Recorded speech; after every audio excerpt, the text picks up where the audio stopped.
कक्षा 10 गणित। आज हम हल करेंगे प्रश्नावली 6.2 को। यहाँ पर प्रश्नावली के प्रश्नों को हल करने से पहले हम यहाँ पर पीछे दो प्रमेय दे दिए गए, उन दोनों प्रमेयों को हम लोग समझ लेते हैं, इसके बाद ही प्रश्नावली के प्रश्नों को हल करते हैं। प्रमेय 6.1 दिया हुआ है, यदि किसी त्रिभुज की एक भुजा के समांतर अन्य दो भुजाओं को भिन्न भिन्न बिंदुओं पर प्रतिच्छेद करने के लिए एक रेखा खींची जाए तो ये अन्य दो भुजाएं एक ही अनुपात में विभाजित हो जाती हैं। इसका हम केवल मतलब बता देते हैं, हालांकि यहाँ पर आपको क्रियाकलाप दे दिया गया है, इसको आप पढ़िएगा, और यहाँ पे उत्पत्ति दिया गया है, मतलब यहाँ पे इस प्रमेय को सिद्ध किया गया है ना। चलिए इसका हम लोग मतलब समझते हैं। इस प्रमेय का इस्तेमाल प्रश्नावली के प्रश्नों को जब हम लोग हल करेंगे तो इसका इस्तेमाल करेंगे। यहाँ पे इस प्रमेय का मतलब ये है ना, कह रहा है कि यदि किसी त्रिभुज की एक भुजा के समांतर, कह रहा है ना कि कोई भी त्रिभुज रहेगा उसमें तीन भुजाएं रहेंगी, एक भुजा के समांतर अन्य दो भुजाओं को भिन्न भिन्न बिंदुओं पर प्रतिच्छेद करने के लिए एक रेखा खींची जाए। कोई त्रिभुज रहेगा तो उसमें तीन भुजाएं रहेंगी, एक भुजा के समांतर आपको एक रेखा खींचना है। जब रेखा खींचेंगे तो एक भुजा के तो आप समांतर खींचेंगे ही, तो जो यहाँ पे शेष दो भुजाएं बचेंगी वो यहाँ पर, तो ये अन्य दो भुजाएं एक ही अनुपात में विभाजित हो जाती हैं। चलिए इसको हम बताते हैं। जैसे देखिए, एक हम लोग यहाँ पे त्रिभुज खींच देते हैं। यहाँ पर एक हमने त्रिभुज खींच दिया इस प्रकार से, ABC नाम, ABC, इनके शीर्षों को हमने ABC नामकरण कर दिया।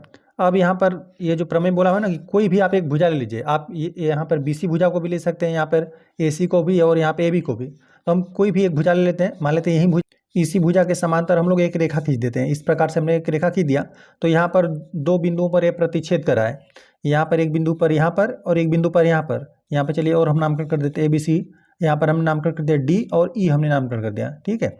अब यहाँ पर जो शेष दो भुजाएं थी, शेष दो भुजाएं कौन है, एक भुजा ये है शेष और एक भुजा ये शेष है, इसके तो समांतर आपने रेखा खिंचाई हुआ है ना, तो यहाँ पर एक ही अनुपात में विभाजित हो जाती है। मतलब आप इसको अंश में रखेंगे, इसको हर में रखेंगे, इसको अंश में रखेंगे, इसको हर में रखेंगे, है ना, इनका अनुपात आपको बराबर प्राप्त होगा। जैसे देखिए यहाँ पे AD लिख देंगे, ये हो गया अंश में, और यहाँ पर चलिए DB लिख देते हैं, DB। आप नामकरण इसी प्रकार से भी कर सकते हैं।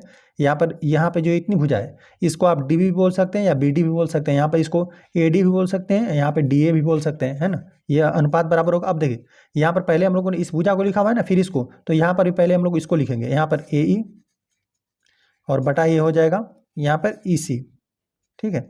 ये बराबर अनुपात मतलब समानुपाती रहेंगे। या फिर आप पहले इसको लिख सकते हैं, है ना, इसका व्युत्क्रम कर देंगे, व्युत्क्रम करेंगे तो ये भुजा अंश में, ये हर में हो जाएगा, ये भुजा अंश में और ये भुजा हर में हो जाएगा, है ना। सिंपल यहाँ पर यदि व्युत्क्रम करके आपको जैसा आवश्यकता रहेगा उस प्रकार से हम लोग ले लेंगे। तो यहाँ पर सिंपल इस प्रमेय का कहने का मतलब यही था, यहाँ पे त्रिभुज में एक भुजा के समांतर तो आपने रेखा ही खींचा, जो यहाँ पर शेष दो भुजाएं थी वो समान अनुपात में विभाजित हो जाएंगे, है ना, एक समान अनुपात में विभाजित हो जाएंगे। इस प्रकार से हमने बताया। यह आपका है प्रमेय यह है 6.1। हालांकि यहाँ पर इसको सिद्ध करके भी दिया हुआ है ना, यहाँ पर ये सिद्ध करके दिया हुआ है। चलिए एक और प्रमेय है, उसको भी हम लोग देख लेते हैं। यहाँ पर प्रमेय 6.2 दे दिया गया है, यदि एक रेखा किसी त्रिभुज की दो भुजाओं को एक ही अनुपात में विभाजित करे तो वह तीसरी भुजा के समांतर होती है ना। यहाँ पर जो हमने प्रमेय 6.1 पढ़ा ना, उसी का ये ठीक व्युत्क्रम है। यहाँ इस प्रमेय में दिया हुआ है कि कोई त्रिभुज रहेगा, एक रेखा त्रिभुज की दो भुजाओं को एक ही अनुपात में विभाजित करेगी, तो वह जो रेखा रहेगी वह जो शेष तीसरी भुजा बच रही है ना, उस भुजा के समांतर हो जाएगा। जो यहाँ पर ये हमने प्रमेय पढ़ा ना, कि यहाँ पर इस वाले में हम लोगों ने पढ़ा था कि एक भुजा की यह समांतर रेखा खींची गई तो एक ही अनुपात में विभाजित कर देगी। और यहाँ पर हम लोग पढ़ रहे हैं ना कि यहाँ पर यदि आपको पता चला कि एक ही मतलब कोई रेखा है, यदि पहले से ही वह एक ही अनुपात में विभाजित कर दिए रेखाओं को, है ना, तो यहाँ पे ये जो रेखा है वह तीसरी भुजा के समांतर हो जाएगी। यहाँ पर भी लिख देते हैं। देखिए प्रमेय जो यहाँ पे 6.2 है, यह पहले से ही आपको इस प्रकार से दिया हुआ है ना। यहाँ पर भी एक त्रिभुज बनाते हैं, यहाँ पर हमने त्रिभुज बना दिया और यहाँ पर एक रेखा खींच देते हैं। यहाँ पर जो ABC हमने त्रिभुज का नामकरण कर दिया, और चलिए यहाँ पर EF हम नामकरण कर देते हैं। EF एक रेखा है, जो यह EF रेखा है इस त्रिभुज के यहाँ पर इस भुजा को और इस भुजा को एक ही अनुपात में विभाजित कर रही है ना। यहाँ पर एक ही अनुपात में हम चलिए लिख देते हैं, AE लिख देते हैं, AE बटा यहाँ पे EB लिख देते हैं, EB यह अनुपात, और यहाँ पर AF, ठीक है, AF है, हमने लिखा हुआ है F है, AF बटा यहाँ पे चलिए FC लिख देते हैं। यहाँ पर ये हमें पहले ही दिया हुआ है कि कोई त्रिभुज रहेगा, त्रिभुज में एक रेखा है जो कि क्या करे कि यहाँ पे इस भुजा को, दो भुजाओं को एक ही अनुपात में विभाजित कर रही है, तब क्या हो जाएगा कि यहाँ पर जो यह रेखा रहेगा, जो शेष यहाँ पे तीसरी भुजा है, इसके समांतर हो जाएगा, है ना। यहाँ पर चलिए इस प्रकार से लिख देते हैं, यह हो जाएगा EF यहाँ पे समांतर, यहाँ पे CB लिख देते हैं या फिर BC लिख दीजिए, ठीक है। चलिए CB लिख देते हैं, यह हो जाएगा। यह पहले दिया रहेगा तो अब आप इसको इस प्रकार से लिख पाएंगे, और पहले वाले में यह दिया था कि पहले क्या था, समांतर था। तो यहाँ पे चलिए DE नामकरण हमने किया हुआ, तो इसी प्रकार से लिख देते हैं DE समांतर, और यहाँ पे CB लिख दीजिए या BC लिख दीजिए। यहाँ पे चलिए CB लिख देते हैं, है ना। अब पहले आपको समांतर दिया रहेगा तो आप उसको इस प्रकार से भी लिख सकते हैं, अनुपात में, है ना, अनुपात में बराबर करके, या फिर पहले अनुपात आपको दिया रहेगा तो इस प्रकार से आप समांतर करके लिख पाएंगे, है ना। केवल आप दो प्रमेय को आप ध्यान में रखेंगे। इस प्रकार से कोई त्रिभुज रहेगा, एक रेखा खींची गई है जो कि यहाँ पे इस भुजा के समांतर रहेगा, तो यहाँ पे जो भी शेष दो भुजाएं थी इनका यहाँ पे एक ही अनुपात में हो जाएंगे, है ना। पहले दे देगा कि समांतर रहेगा, तो यहाँ पर जो भी शेष दो भुजाएं बची रहेंगी, है ना, इसके तो यह समांतर खींचा गया है, और यहाँ पर तो यहाँ पे जो शेष दो भुजाएं रहेंगी उसके यहाँ पर वो एक ही अनुपात में हो जाएगी। यहाँ पर ये हो गया, और यहाँ पे जो दूसरा प्रमेय है इसमें क्या रहेगा कि पहले मान लेते हैं ये एक रेखा यहाँ पर EF दो बिंदुओं पर प्रतिच्छेद की हुई है, तो यहाँ पर यह एक ही अनुपात में, पहले हमें पता चलेगा कि यह अनुपात बराबर है, तो यहाँ पर जो एक शेष जो तीसरी भुजा है, यह वाली भुजा के जो यहाँ पर रेखा रहेगा ये आपस में समांतर हो जाएगा, है ना। बस इन दो प्रमेय को हम लोग ध्यान में रखेंगे। अब चलिए आ जाते हैं प्रश्नावली के प्रश्नों पे। प्रश्नावली में पहला प्रश्न दे दिया गया है, आकृति 6.17 यहाँ पर है, इसमें दो आकृतियाँ दी हुई हैं। यहाँ पर फर्स्ट और सेकंड में यहाँ पर दे दिए गए हैं DE, यहाँ पे समांतर है, ये समांतर का चिन्ह है, यहाँ पे BC, यहाँ पे देख लेते हैं, यहाँ पर ये DE हो गया, यहाँ पे BC, मतलब यह वाली जो रेखा है, यह वाली रेखा, ये आपस में हमें समांतर पहले दे दिया गया है। यहाँ पर दिया है कि फर्स्ट और सेकंड दोनों में दे दिया गया है कि DE और यहाँ पे BC समांतर है, तो यहाँ पर सेकंड वाले में भी हो जाएगा। यहाँ पे DE जो यहाँ पर है BC के, यहाँ पर ये समांतर है। आगे दिया हुआ कि पहले में यहाँ पर जो फर्स्ट वाला में आकृति में यहाँ पे EC और यहाँ पे देख लीजिए यह EC ज्ञात करना है, और सेकंड में AD ज्ञात कीजिए। सेकंड में यहाँ पर ये AD यह हो गया, इसको आपको ज्ञात कर लेना है। यहाँ पर ये हमें पहले पता है कि यहाँ पर जो एक रेखा है त्रिभुज की एक भुजा से समांतर है, तो यहाँ पर ये एक ही अनुपात में हो जाएगा। देखिए यह प्रमेय 6.1 लगेगा, है ना। पहले हमें पता है कि समांतर है, तो यहाँ पर एक ही अनुपात में हो जाएगा।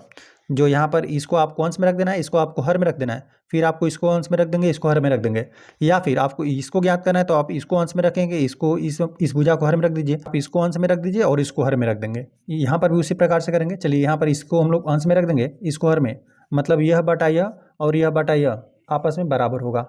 चलिए तो यहाँ पर फर्स्ट वाले प्रश्न को हम लोग हल करते हैं। फर्स्ट वाले प्रश्न में आपको आकृति कुछ इसी प्रकार से दिया हुआ है ना, यहाँ पर लिख देते हैं। इसमें आपको दिया है, प्रश्न में दिया हुआ है ना कि DE समांतर है BC के। यहाँ पे DE हमें दे दिया गया था कि यहाँ पे BC के समांतर है, तब यहाँ पर इनका अनुपात आपस में बराबर हो जाएगा। जो यहाँ पे शेष दो भुजाएं इनका अनुपात बराबर हो जाएगा। चलिए पहले हम लोग इसी भुजा को लिखते हैं, इसको अंश में लिखते हैं, इसको हर में लिखते हैं, है ना। इसको अंश में और इसको हर में करके हम बराबर करते हैं। आप किसी प्रकार से लिख सकते हैं, पहले इसको लिखिए, फिर इसको हर में लिख दीजिए, इसको अंश में, इसको हर में लिख दीजिए और बराबर कर दीजिए, या फिर इसको अंश में लिख दीजिए, इसको हर में लिख दीजिए और बराबर कर देंगे, इसको अंश में, इसको हर में। इसी प्रकार से आपको करना है, अनुपात आपको बराबर करना है। तो चलिए इसी का वैल्यू हमें ज्ञात करना है, तो इसी को हम पहले लिखते हैं ना। यहाँ पे EC बटा EC बटा EA, तो यहाँ पर फिर हम लोग यह वाली भुजा बटा यह वाला भुजा हो जाएगा। चलिए यहाँ पर DB लिख देते हैं, बराबर हो जाएगा DB और बटे में DA या AD लिख देते हैं, ये होगा। ये हमने कैसे लिखा, यह प्रमेय 6.1 से हमने लिखा। चलिए कोष्टक में करके लिख देते हैं, प्रमेय 6.1 से हमने ये लिखा हुआ है। अब बस यहाँ पे सबका वैल्यू दिया हुआ है ना। यहाँ पर देख लीजिए, यहाँ पर AE का वैल्यू 1 सेंटीमीटर, AD का वैल्यू 1.5 सेंटीमीटर और DB का वैल्यू यहाँ पे 3 सेंटीमीटर। तो यहाँ पर EC तो हमें ज्ञात ही करना है ना। EC हमें ज्ञात है, लेकिन हमें EE कह लीजिए या AE कह लीजिए, ये हमें ज्ञात है कितना, 1 सेंटीमीटर। तो यहाँ पर हमने 1 लिख दिया, और बराबर यहाँ पे जो BD है ना, जो DB या BD ये है 3 सेंटीमीटर, तो ये हमने 3 रख दिया। और AD कितना है, 1.5 है, तो यहाँ पर 1.5 हमने लिख दिया। यहाँ पे EC बटा 1 है, तो इसको हटा ही देते हैं, है ना। इसको इसी प्रकार से रख देते हैं, या फिर बराबर को उधर भेजेंगे, गुणा में हो जाएगा, गुणा करेंगे तभी भी वही संख्या आपको प्राप्त होगा। अंश में 3 है, हर में 1.5 है, 1.5 का 2 गुना कर देंगे तो आपको 3 मिलेगा, है ना। ये 1.5 है, 1.5 का 2 गुना कर देंगे 3। तो ये जो अंश वाली राशि है हर से कितना 2 बार में विभाजित है, तो यहाँ पर ये आपको 2 ज्ञात हो गया। ये ज्ञात हुआ सेंटीमीटर में, क्योंकि सब वैल्यू सेंटीमीटर में था, ये अभी आपको सेंटीमीटर में ही ज्ञात हुआ, है ना, सेंटीमीटर रहेगा। अब यहाँ पर आप प्रतिस्थापित करके हल करके देखेंगे ना, तो यहाँ पर आपको अनुपात भी बराबर प्राप्त होगा। जैसे यहाँ पर EC, जो यहाँ पे EC वैल्यू है, इसको और इसको प्रतिस्थापित करके यहाँ पर हल करके देखेंगे ना, तो आपको अनुपात बराबर मिलेगा।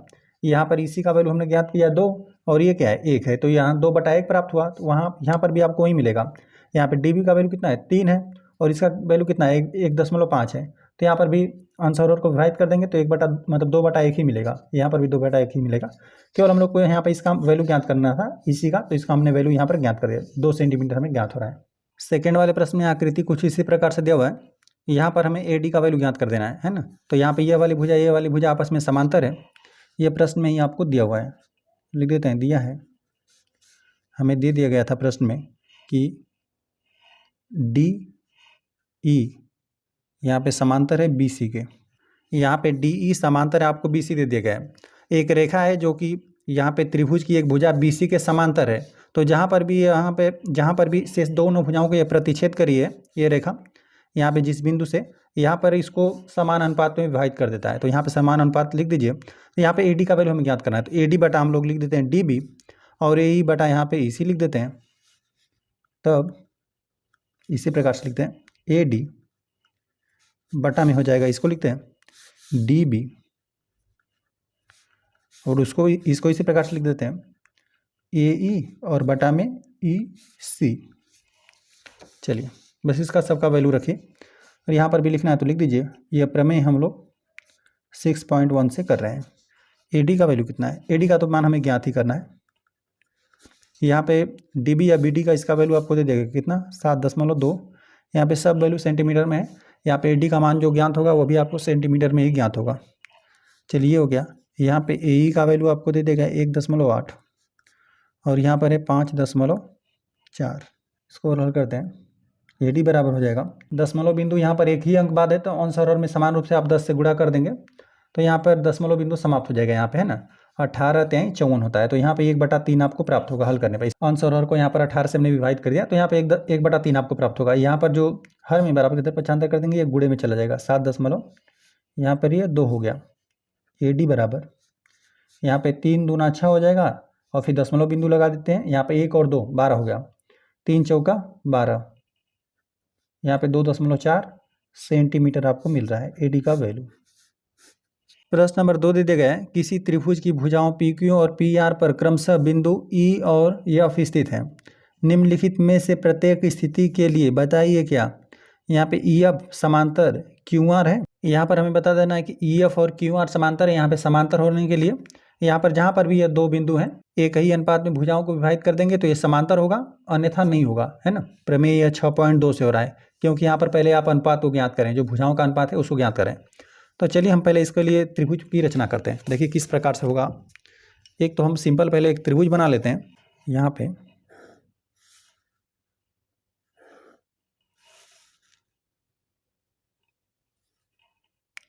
एक हमने इस प्रकार से त्रिभुज बना लिया, नामकरण कर देते हैं P, ये P शीर्ष है, ये Q, ये R शीर्ष है। अब यहाँ पर PQ पर आपको दिया हुआ है ना, PQ पर क्रमशः E बिंदु है, मान लेते हैं कहीं पर यहाँ पर E बिंदु है ना, और यहाँ पर दे दिया गया है PR पर, यहाँ पे कहीं पर यह बिंदु स्थित है। चलिए हम मान लेते हैं यहीं पर है। अब यहाँ पर इसको चलिए हम खींच भी देते हैं, ये इस प्रकार से हो गया। अब इस प्रकार से हमें ना 3 प्रश्न दिया हुआ, फर्स्ट सेकंड थर्ड करके। यहाँ पर जो बिंदु स्थित था इसका नामकरण कर देते हैं। यहाँ पर था बिंदु E, और यहाँ पर है F। यहाँ पर इसका वैल्यू हमें दे दिया गया है, P का दिया हुआ है, EQ का दे दिया गया है, PF का दिया हुआ है, और FR का दे दिया गया है। यहाँ पर वैल्यू दिया गया है, तो इसको हम लोग अंश में इसको हर में, और बराबर करके इसको अंश में इसको हर में रख के हम लोग पहले इन भुजाओं को देखेंगे कि समान अनुपात में विभाजित कर रहा है कि नहीं। जो ये रेखा है ये समान अनुपात में जब विभाजित करेगा, मतलब जब भी अनुपात देखेंगे समान आएगा, तो हम लोग बता देंगे कि यहाँ पे जो यह वाली रेखा है इसके यहाँ पर QR के समांतर है। FE जो है या EF कह लीजिए, यह हो जाएगा यहाँ पे QR के समांतर। वो होगा कब, जब यहाँ पे समान अनुपात में प्राप्त होगा तब। तो यहाँ पर अनुपात का वैल्यू हमें यही रखना है। यहाँ पे PE लिख देते हैं अंश में, और यहाँ पर EQ लिख देते हैं। अब जैसे वैल्यू दिया रहा है, यहाँ पर यह इधर उधर हो सकता है। जैसे यहाँ पर EQ है तो कभी कभी यहाँ पे QE भी लिख सकता है। दोनों प्रकार से बात सेम ही है। यहाँ पे EQ की बात करें या QE की बात करेंगे, इसी भुजा की आप बात करें, है ना, मतलब इसी रेखाखंड की आप बात करें। यहाँ पे लिख देते हैं एफ और यहाँ पे एफ आर लिख देते हैं, या फिर आर एफ भी हो सकता है। बस केवल आपको इसका सब में हम लोग इसका वैल्यू प्रतिस्थापित करेंगे। जब यहाँ पे अनुपात बराबर आ जाएगा तो कह देंगे समांतर है, अन्यथा नहीं। चलिए हम लोग फर्स्ट वाले प्रश्न को हल करते हैं। यहाँ पे इसको आप ध्यान में रखेंगे, पी ई बटा ई क्यू और बराबर पी एफ बटा एफ आर लिख देते हैं। फर्स्ट प्रश्न में आपको दे देगा ना, सबका यहाँ पे वैल्यू दिया हुआ है, एक बार दिखा देते हैं। आपको पी का वैल्यू दे दिया है, ई क्यू का दे दिया गया है, यहाँ पे पी एफ का वैल्यू दे दिया गया है, एफ आर का वैल्यू दे दिया गया है। सबका वैल्यू प्रतिस्थापित करके हल करके देखते हैं कि यहाँ पर अनुपात बराबर आ रहा है कि नहीं। अनुपात बराबर आएगा तो हो जाएगा समांतर, नहीं तो नहीं होगा। पी का वैल्यू आपको दे दिया गया है 3.9 यहाँ पे दे दिया गया है। चलिए, और यहाँ पे ई क्यू का वैल्यू आपको दे दिया गया है ना फर्स्ट वाले प्रश्न के लिए 3 सेंटीमीटर, और बराबर किधर आपको दे दिया गया है 3.6 पी एफ का वैल्यू, और एफ आर का वैल्यू आपको दे दिया गया है 2.4। ठीक है, तो यहाँ पे लिख देते हैं 2.4। अब सर्वप्रथम हम लोग यहाँ पे ना, यहाँ पे दशमलव बिंदु को हटाते हैं। यहाँ पर अंश और हर में कितने से हमें गुणा करना पड़ेगा, 10 से। तो यहाँ पर ये हो जाएगा 39, और ये हर में कितना हो जाएगा 30। हमने अंश और हर में क्या कर दिया, 10 से गुणा कर दिया, तो ये दशमलव बिंदु मतलब यहाँ पर आ गया। यहाँ पर हमने 10 से गुणा कर दिया, यहाँ पर हटाएंगे तो यहाँ पर 10 से गुणा कर देंगे अंश और हर में। अंश और हर में 10 से गुणा कर देंगे तो यहाँ पे 36 बटा यहाँ पे आपको 24 मिलेगा। या फिर यहाँ पे 3 से विभाजित है अंश और हर, तो यहाँ पे 3 एकम 3, 3 तिहाई 9, यहाँ पे 3 दहा में 30, यहाँ पे 10 मिलेगा। यहाँ पे 12 से विभाजित है अंश और हर, 12 तिहाई 36, यहाँ पे 12 दूना 24। तो यहाँ पे देख रहे हैं ना, अब यह तो विभाजित नहीं है, यहाँ पर अनुपात आपको बराबर नहीं प्राप्त हो रहा है ना। लिख देते हैं, चूँकि पी ई बटा ई क्यू बराबर नहीं है यहाँ पर पी एफ बटा एफ आर के, यह बराबर नहीं है, इसलिए यहाँ पे ई एफ जो है यहाँ पे क्यू आर के यहाँ पे समांतर हमने बता दिया। हम इतना बोल दिए पहले से ही, मतलब इतना सिंबल बनाते ही ये मतलब निकल गया कि यहाँ पे ई एफ समांतर क्यू आर हम लिख देते हैं नहीं है। ठीक है, क्योंकि यहाँ पर जो भी संगत भुजाएं थी इनका अनुपात बराबर नहीं प्राप्त हो रहा था। ये हम कैसे बोल रहे हैं, यह प्रमेय है, ये 6.2 से हम लोग बोल रहे हैं। यहाँ पर अनुपात बराबर हो जाता तो यहाँ पे जो भी त्रिभुज की भुजाएं थी, यह रेखा इस भुजा के समांतर हो जाता। चलिए, हो गया फर्स्ट वाला प्रश्न। यहाँ पे सेकंड को हल कर लेते हैं। इतना तो पहले हम लोग नोट करते हैं ना, इतना हम लोग नोट करते हैं, यह प्रत्येक त्रिभुज के लिए, यहाँ पर ये तीनों त्रिभुज के लिए यही वैल्यू है।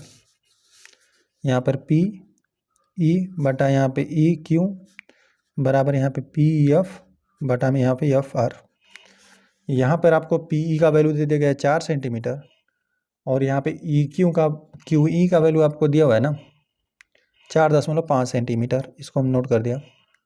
और यहाँ पी एफ का वैल्यू दे दिया गया 8 सेंटीमीटर, और यहाँ पर आर एफ का वैल्यू आपको दे दिया गया है, यही आर एफ का लीजिए एफ आर का लीजिए 9 सेंटीमीटर आपको दे दिया गया है। ये हो गया।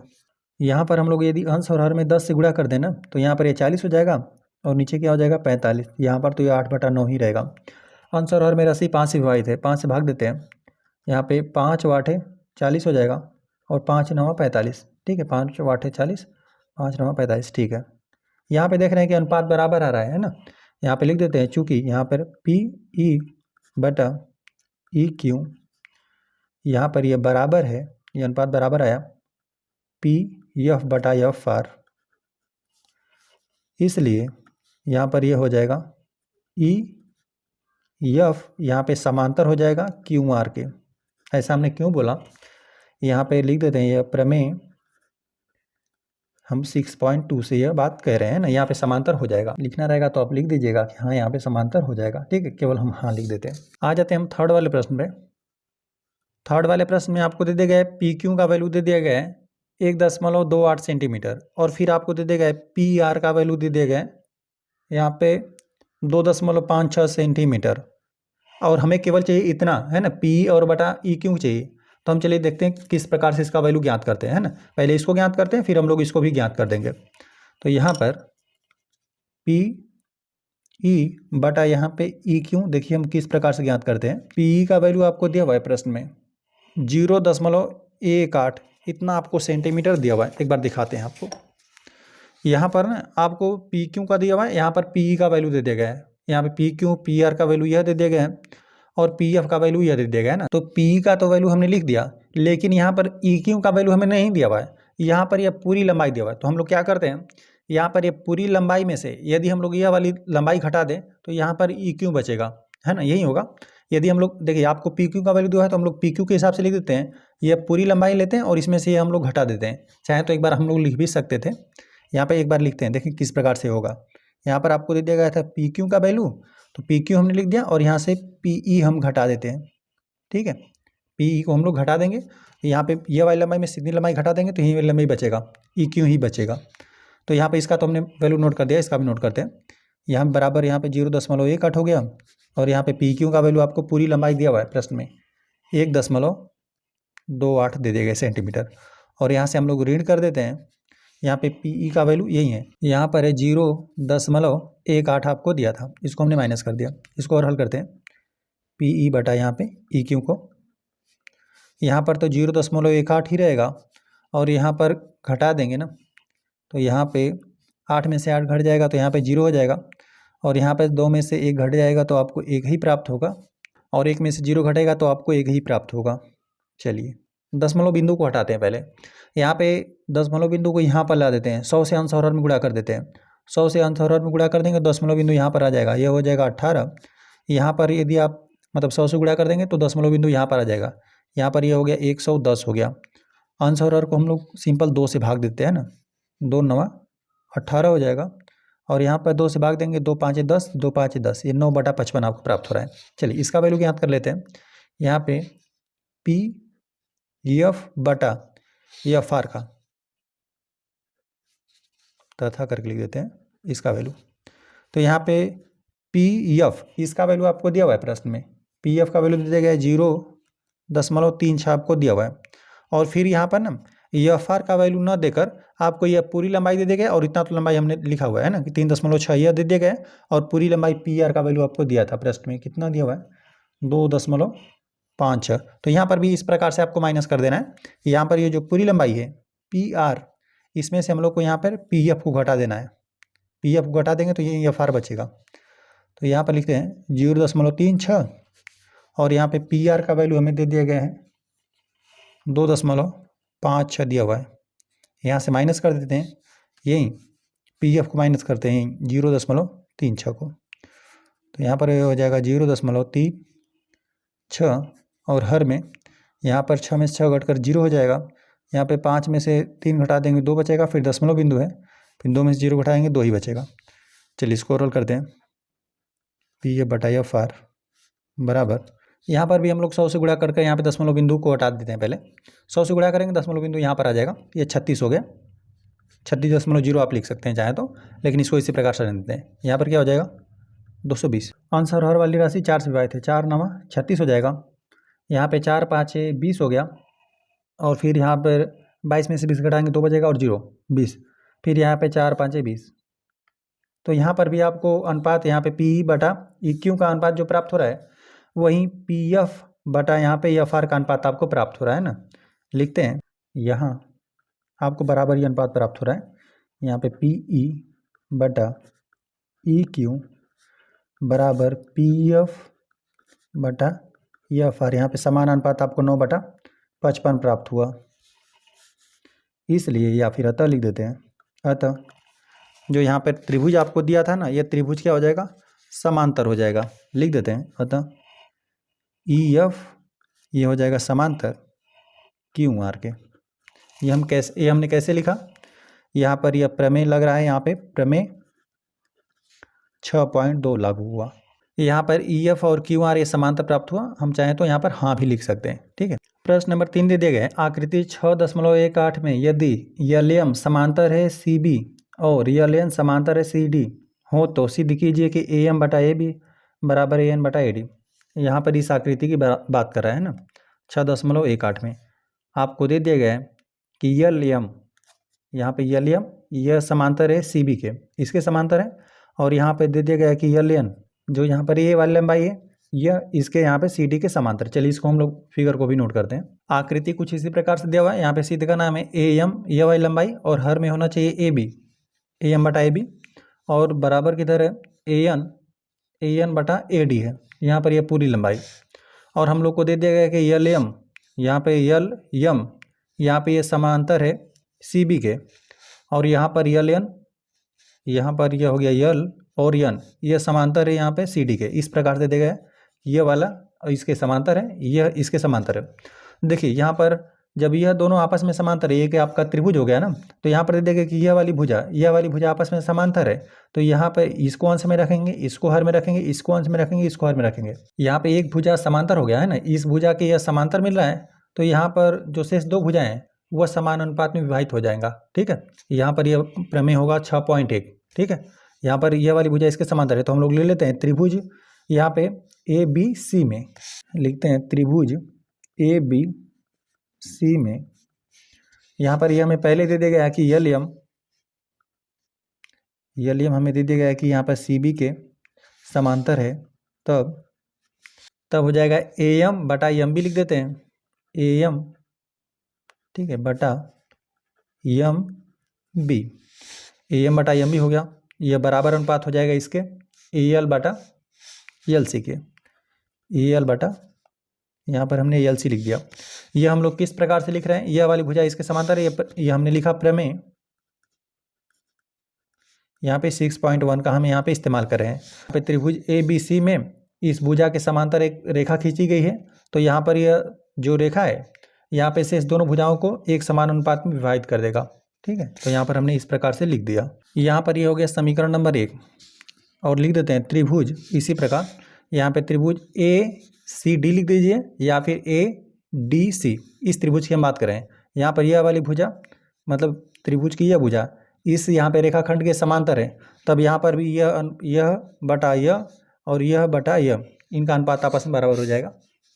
यहाँ पे लिख देते हैं त्रिभुज ए सी डी में, यहाँ पर दे दिया गया था आपको यल एन समांतर, यहाँ पे सी डी दे दिया गया था, तब यहाँ पर भी लिख देते हैं ए एन बटा एन डी, ए एन बटा एन डी बराबर हो जाएगा ए एल बटा एल सी, ए एल बटा एल सी। यहाँ पर ये इस प्रकार से बना समीकरण नंबर 2।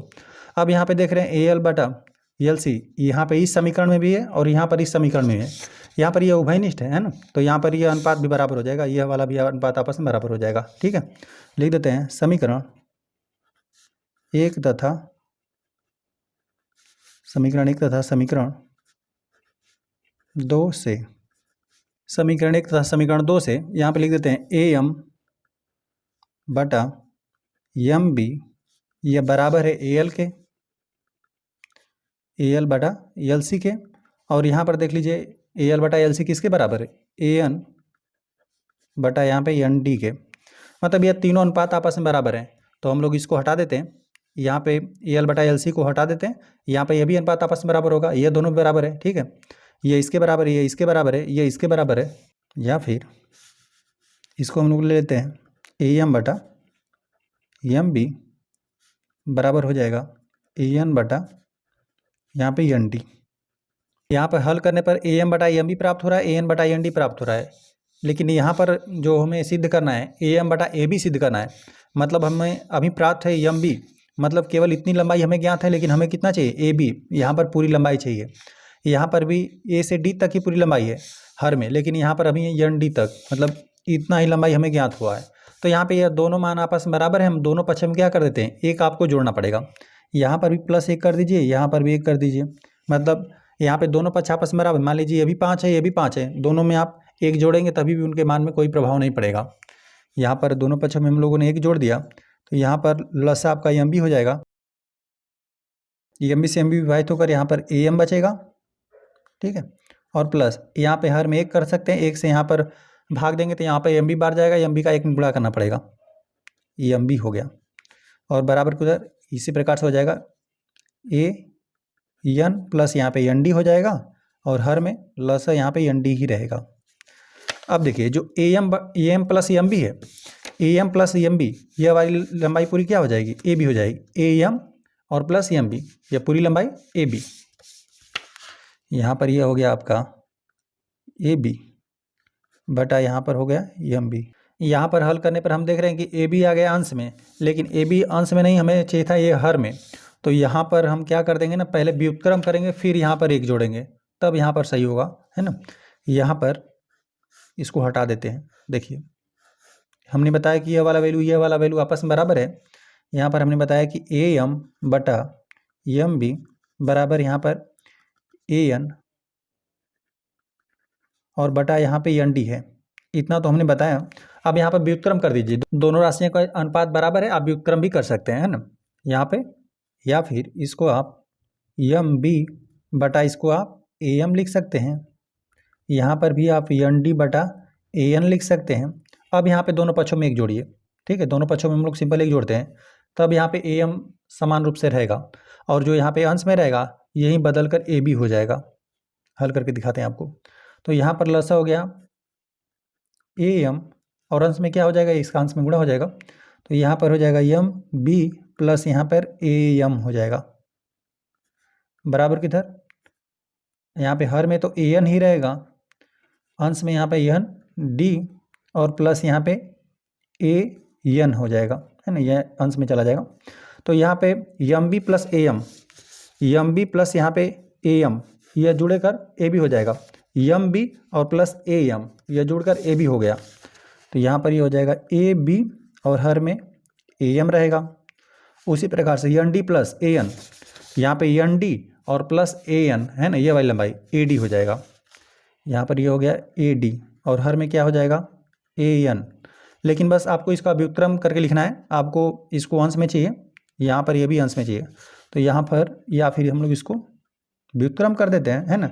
यहाँ पे 2/1 और 2/1 बराबर है, तो उसको आप उसका व्युत्क्रम भी बराबर होगा, है ना, मतलब 1/2 और 1/2 भी आपस में बराबर रहेगा। या फिर इसको हम लोग व्युत्क्रम करके लिख देते हैं, यहाँ पे लिख देते हैं ए एम बटा ए बी हमने लिख दिया, और यहाँ पर भी लिख देते हैं ए एन बटा हमने ए डी लिख दिया, और यही आपको सिद्ध करना था, ठीक है।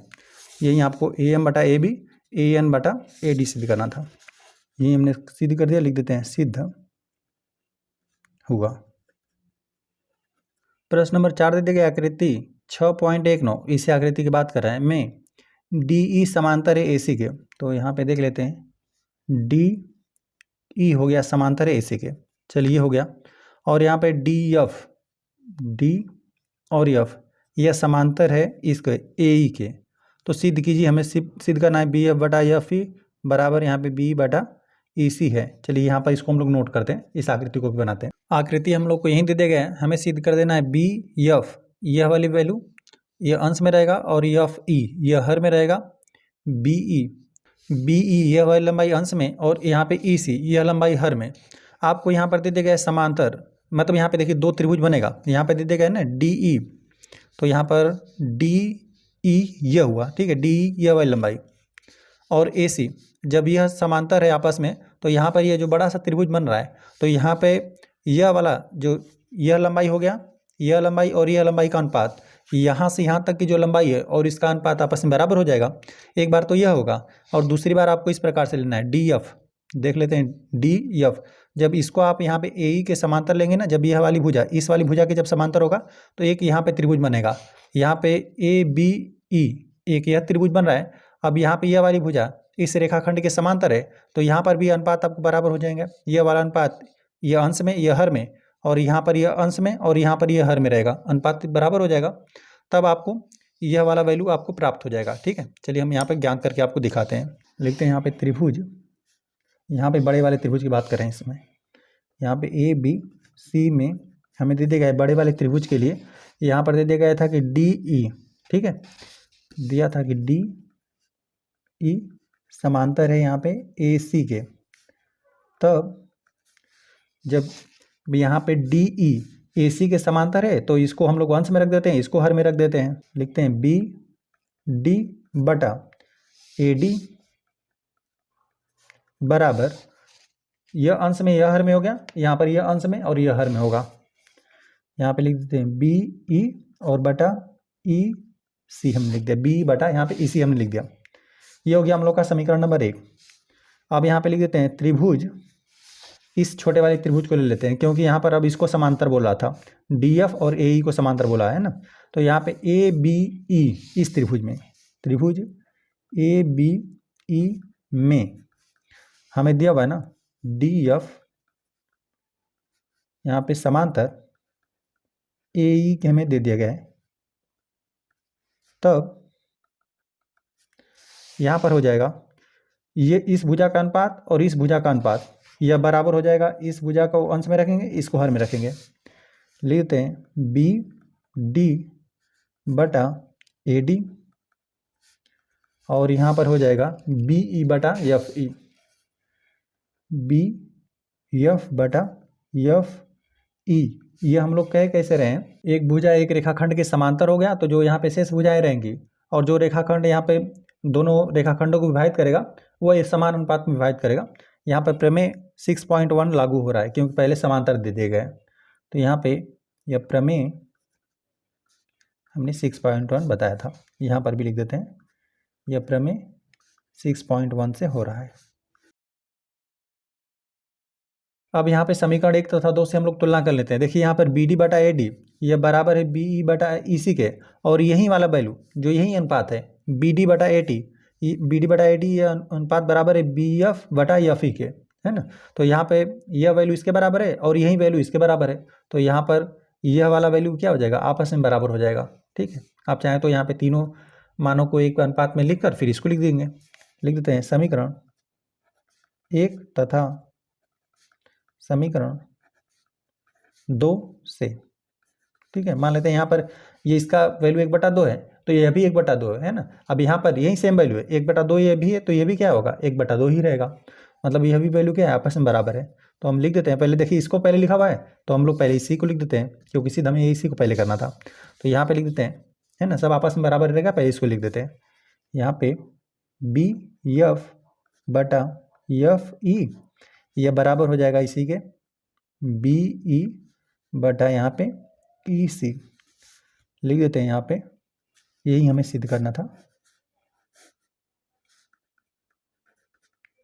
सिद्ध हुआ। ठीक है, इसी को हम लोग को सिंबल सिद्ध करना था। प्रश्न नंबर 5 दे दिया गया आकृति 6.20, इसी आकृति की बात कर रहे हैं में, यहाँ पे डी ई, तो यहाँ पर डी हो गया, यह हो गया ई, इसकी बात कर रहा है।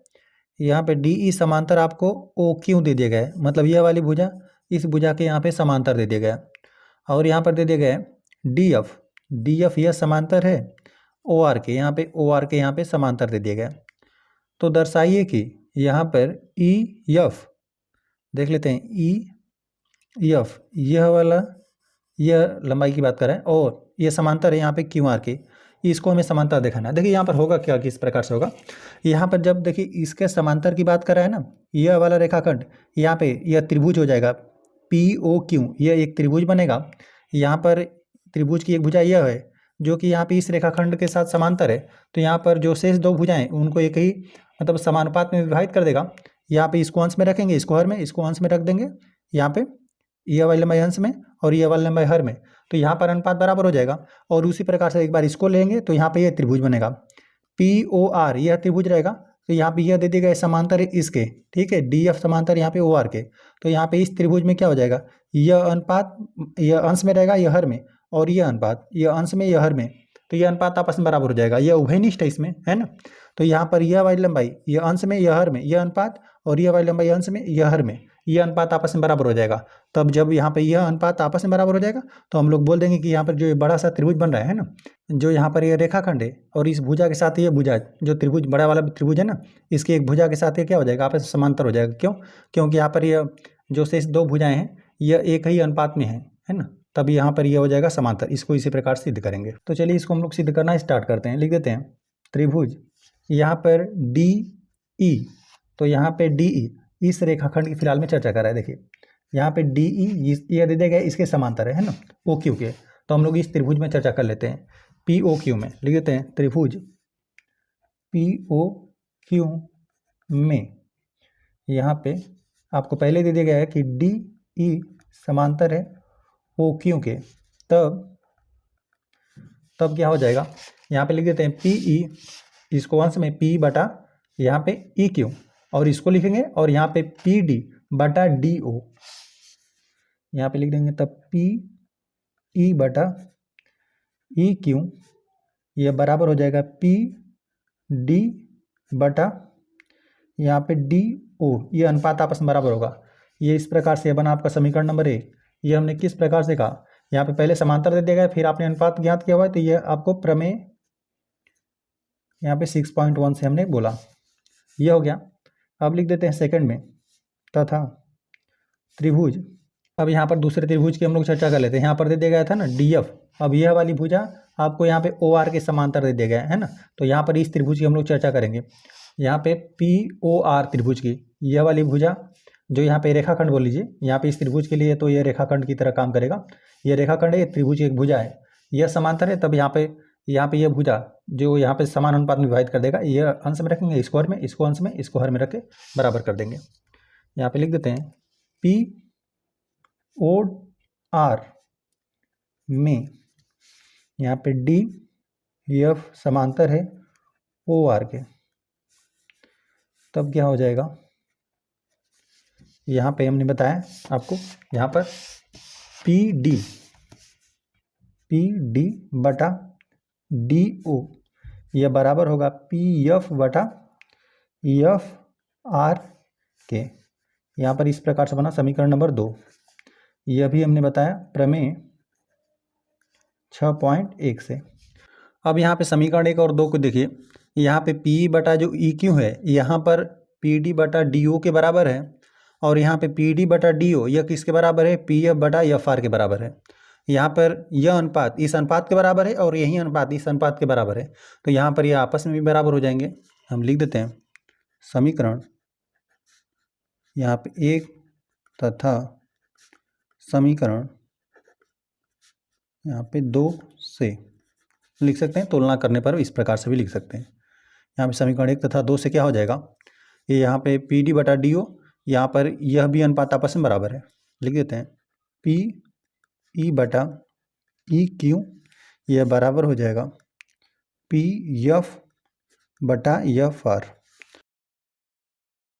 यहाँ पर पी ई बटा ई क्यू, पी ई बटा ई क्यू, पी एफ बटा एफ आर के आ गया। इस बड़े वाले त्रिभुज में जो पी क्यू आर बन रहा है, यहाँ पर एक बिंदु आपको पी क्यू पर एक बिंदु आपको ई मिल रहा है, पी क्यू पर एक बिंदु आपको एफ मिल रहा है, और अनुपात इस प्रकार से मिल रहा है इन दोनों रेखाओं का, इन दोनों भुजाओं का कह लीजिए, त्रिभुज के लिए भुजाएं हो जाएंगी। यहाँ पर अनुपात पी ई बटा यहाँ पे ई क्यू, पी एफ बटा एफ आर आ रहा है, तो यह यहाँ पे जो यहाँ पे ई एफ है, यहाँ पर क्या हो जाएगा, क्यू आर के समांतर हो जाएगा, ठीक है, क्योंकि यहाँ पर यह अनुपात आपस में बराबर है। ये हमने प्रमेय 6.2 में पढ़ा था। जब यहाँ पे दो भुजाओं का अनुपात इस प्रकार से आपको बराबर प्राप्त होने लगेगा, तो जहाँ पर भी आपको बिंदु मिले रहेंगे, दो बिंदु आपको मिलेंगे, एक इस भुजा पर मिला रहेगा, एक इस भुजा पे, तो यहाँ पे जो शेष तीसरी भुजा रहेगी, उस भुजा की यह भुजा क्या हो जाएगी, यहाँ पे समांतर हो जाएगा। और यही हमें सिद्ध भी करना था, ई एफ और क्यू आर इन दोनों को हमें समांतर सिद्ध करना था। तो यहाँ पर हम लोग यहाँ पर चूंकि इन दोनों भुजाओं का अनुपात हमें बराबर प्राप्त हो गया, तो हम लोग बोल देंगे कि ई एफ और क्यू आर क्या है, समांतर है।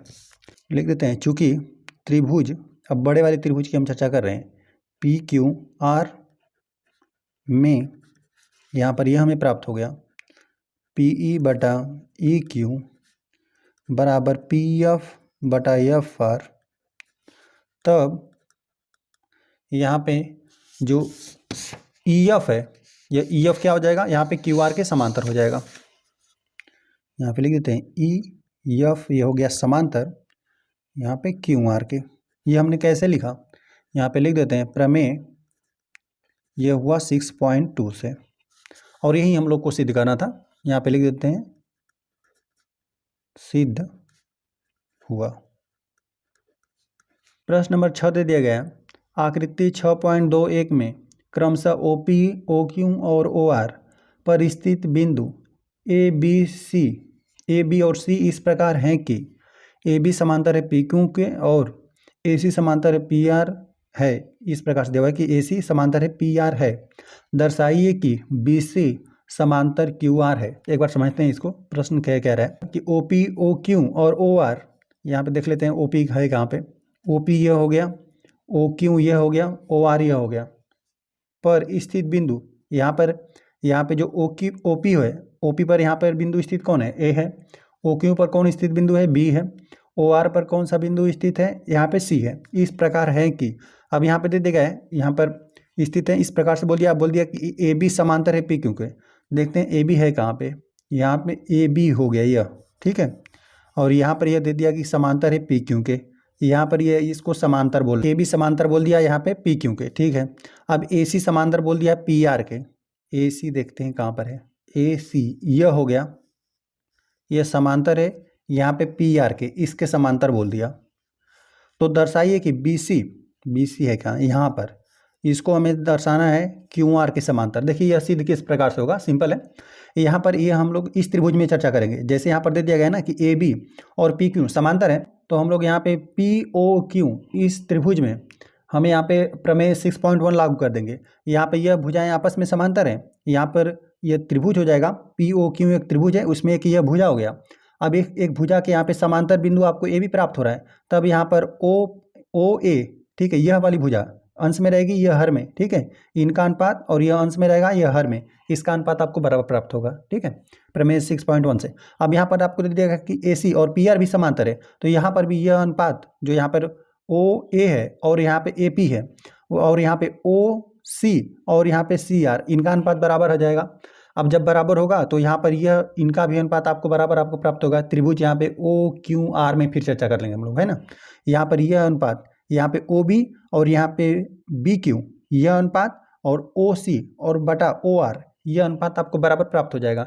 जब यह अनुपात बराबर प्राप्त हो जाएगा तो यहाँ पे यह वाली जो भुजा रहेगी इस भुजा के समांतर हो जाएगा। सिंपल है, हम लोग इस चित्र को भी नोट करते हैं। आकृति हम लोग को इसी प्रकार से दिया हुआ है और सिद्ध हमें यही करना है कि बी सी और यहाँ पे क्यू आर को हमें समांतर दिखाना है। तो इसको समांतर दिखाने के लिए हमें क्या दिखाना होगा, त्रिभुज यहाँ पे ओ क्यू आर, इस त्रिभुज में हमें दिखाना पड़ेगा ना कि यहाँ पर इस भुजा का अनुपात और यहाँ पे इस भुजा का अनुपात हम लोग यदि बराबर दिखा देंगे तो हम लोग यहाँ पे सिद्ध कर पाएंगे कि बी सी और क्यू आर क्या है, समांतर है। और यहाँ पर आपको सिद्ध किस प्रकार से करेंगे, इसके लिए आपको पहले ही दे दिया गया है कि यहाँ पर दिया हुआ है ना कि पहले दिया हुआ कि ए बी और यहाँ पे पी क्यू, यह समांतर है। जब यह समांतर है तो यहाँ पर यह अनुपात अंश में, ठीक है, इसको अंश में रख देंगे ओ ए को और यहाँ पे ए पी को हर में, और यहाँ पर इस भुजा का अनुपात आपको बराबर प्राप्त हो जाएगा। उसी प्रकार से यहाँ पर भी होगा, ए सी आपको दे देगा इसका और यहाँ पे यह भुजाएं आपको समांतर दे देगा, यहाँ पर भी अनुपात आपको बराबर प्राप्त हो जाएगा। तो यहाँ पे ओ क्यू भुजा का अनुपात, यहाँ पे ओ पी जो यहाँ पर अंश और हर में करके हम लोग लिखेंगे, है ना, ओ ए बटा ओ पी, इस प्रकार से लिखेंगे। तो इस भुजा का अनुपात इस भुजा का अनुपात के बराबर है, इस भुजा का अनुपात इस भुजा के अनुपात के बराबर है, तब क्या हो जाएगा, इस भुजा का अनुपात इस अनुपात की भुजा के बराबर भी हो जाएगा। जब यहाँ पे अनुपात बराबर हो जाएगा तो हम लोग कह देंगे बी सी और क्यू आर आपस में समांतर हैं। चलिए हम लोग यहाँ पे हल करने का प्रयास करते हैं। यहाँ पे लिख देते हैं, चूँकि ए बी समांतर है यहाँ पे पी क्यू के, तब यहाँ पर हमें लिखना भी पड़ेगा त्रिभुज, किस त्रिभुज में हम चर्चा कर रहे हैं, यहाँ पे पी ओ क्यू में, त्रिभुज पी ओ क्यू में, इस त्रिभुज में यहाँ पे ए बी जो है ये समांतर है पी क्यू के, तब यहाँ पर ये हो जाएगा ओ ए, लिखते हैं ओ ए बटा ए पी, ओ ए बटा ए पी अनुपात बराबर हो जाएगा ओ बी बटा बी क्यू के, ओ बी बटा यह बी क्यू के। यह हम किस प्रकार से लिखें, यहाँ पर प्रमेय यहाँ पे यह 6.1 से हो रहा है। पहले हमें समांतर दे दिया गया है तो यहाँ पर जो शेष भुजाएं रहती है उनका अनुपात आपस में बराबर रहता है। चलिए हो गया, तथा त्रिभुज, इसमें अब हम लोग लेते हैं क्योंकि यहाँ पर दे दिया गया है कि ए सी और पी आर हमें समांतर दे दिया गया है, तो यहाँ पे लिख देते हैं पी ओ आर, इस त्रिभुज में, त्रिभुज पी ओ आर में, त्रिभुज पी ओ आर में आपको दिया हुआ है प्रश्न में कि ए सी जो है यह समांतर है पी आर के, तब कारण यही है प्रमेय 6.1 से ही समांतर है। तो यहाँ पर अनुपात ओ ए बटा ए पी बराबर हो जाएगा ओ सी बटा ओ आर, ओ ए बटा ए पी बराबर हो जाएगा ओ सी बटा सी आर। यहाँ पर इसे हमें बनाना पड़ेगा समीकरण नंबर 1, इसे बनाना पड़ेगा समीकरण नंबर 2। लिख देते हैं समीकरण 1 तथा 2 से, यहाँ पे समीकरण 1 तथा 2 से क्या हो जाएगा, यहाँ पे लिख देते हैं ओ ए बटा ए पी बराबर है ओ बी बटा बी क्यू, इसको हमने लिख दिया। यहाँ पर ओ ए बटा ए पी ओ बी बटा बी क्यू के भी बराबर है, और ओ ए बटा ए पी यहाँ पे ओ सी बटा यहाँ पे सी आर के भी बराबर है। तो हम लोग इसको भी बराबर लिख देते हैं। यहाँ पे ओ सी बटा हमने सी आर लिख दिया। ये अनुपात आपस में सब बराबर ही है। यहाँ पर तीनों भुजाओं का अनुपात हमने बराबर सिद्ध कर दिया। अब हम लोग केवल इतना ले लेते हैं, ओ क्यू आर इस त्रिभुज की चर्चा कर लेते हैं, और यहाँ पर हो जाएगा ओ बी बटा यहाँ पे बी क्यू और ओ सी बटा यहाँ पे सी आर। ये भी अनुपात बराबर है, तो यहाँ पे बी सी बटा बी सी और यहाँ पे क्यू आर समांतर हो जाएगा। लिखते हैं अब त्रिभुज ओ क्यू आर में, अब यह तो हमने पहले ही सिद्ध कर दिया कि यहाँ पर ओ बी बटा बी क्यू और यहाँ पे ओ सी बटा सी आर, ये अभी हमने सिद्ध किया। यहाँ पे ओ बी बटा बी क्यू, ठीक है, ये ओ बी है बटा बी क्यू बराबर ये हमने सिद्ध कर दिया अभी कि ओ सी बटा सी आर है। यहाँ पर इस त्रिभुज में ओ क्यू आर में ये हमने सिद्ध कर दिया कि जो इस भुजा के बीच में जो भी आपको बिंदु मिल रहा है जहाँ से यहाँ पर रेखा खींचा गया है, यहाँ पर यह समांतर हो जाएगा। जो शेष तीसरी भुजा बची थी इस भुजा की यह समांतर हो गया। तो यहाँ पे बी सी ये समांतर हो जाएगा क्यू आर के।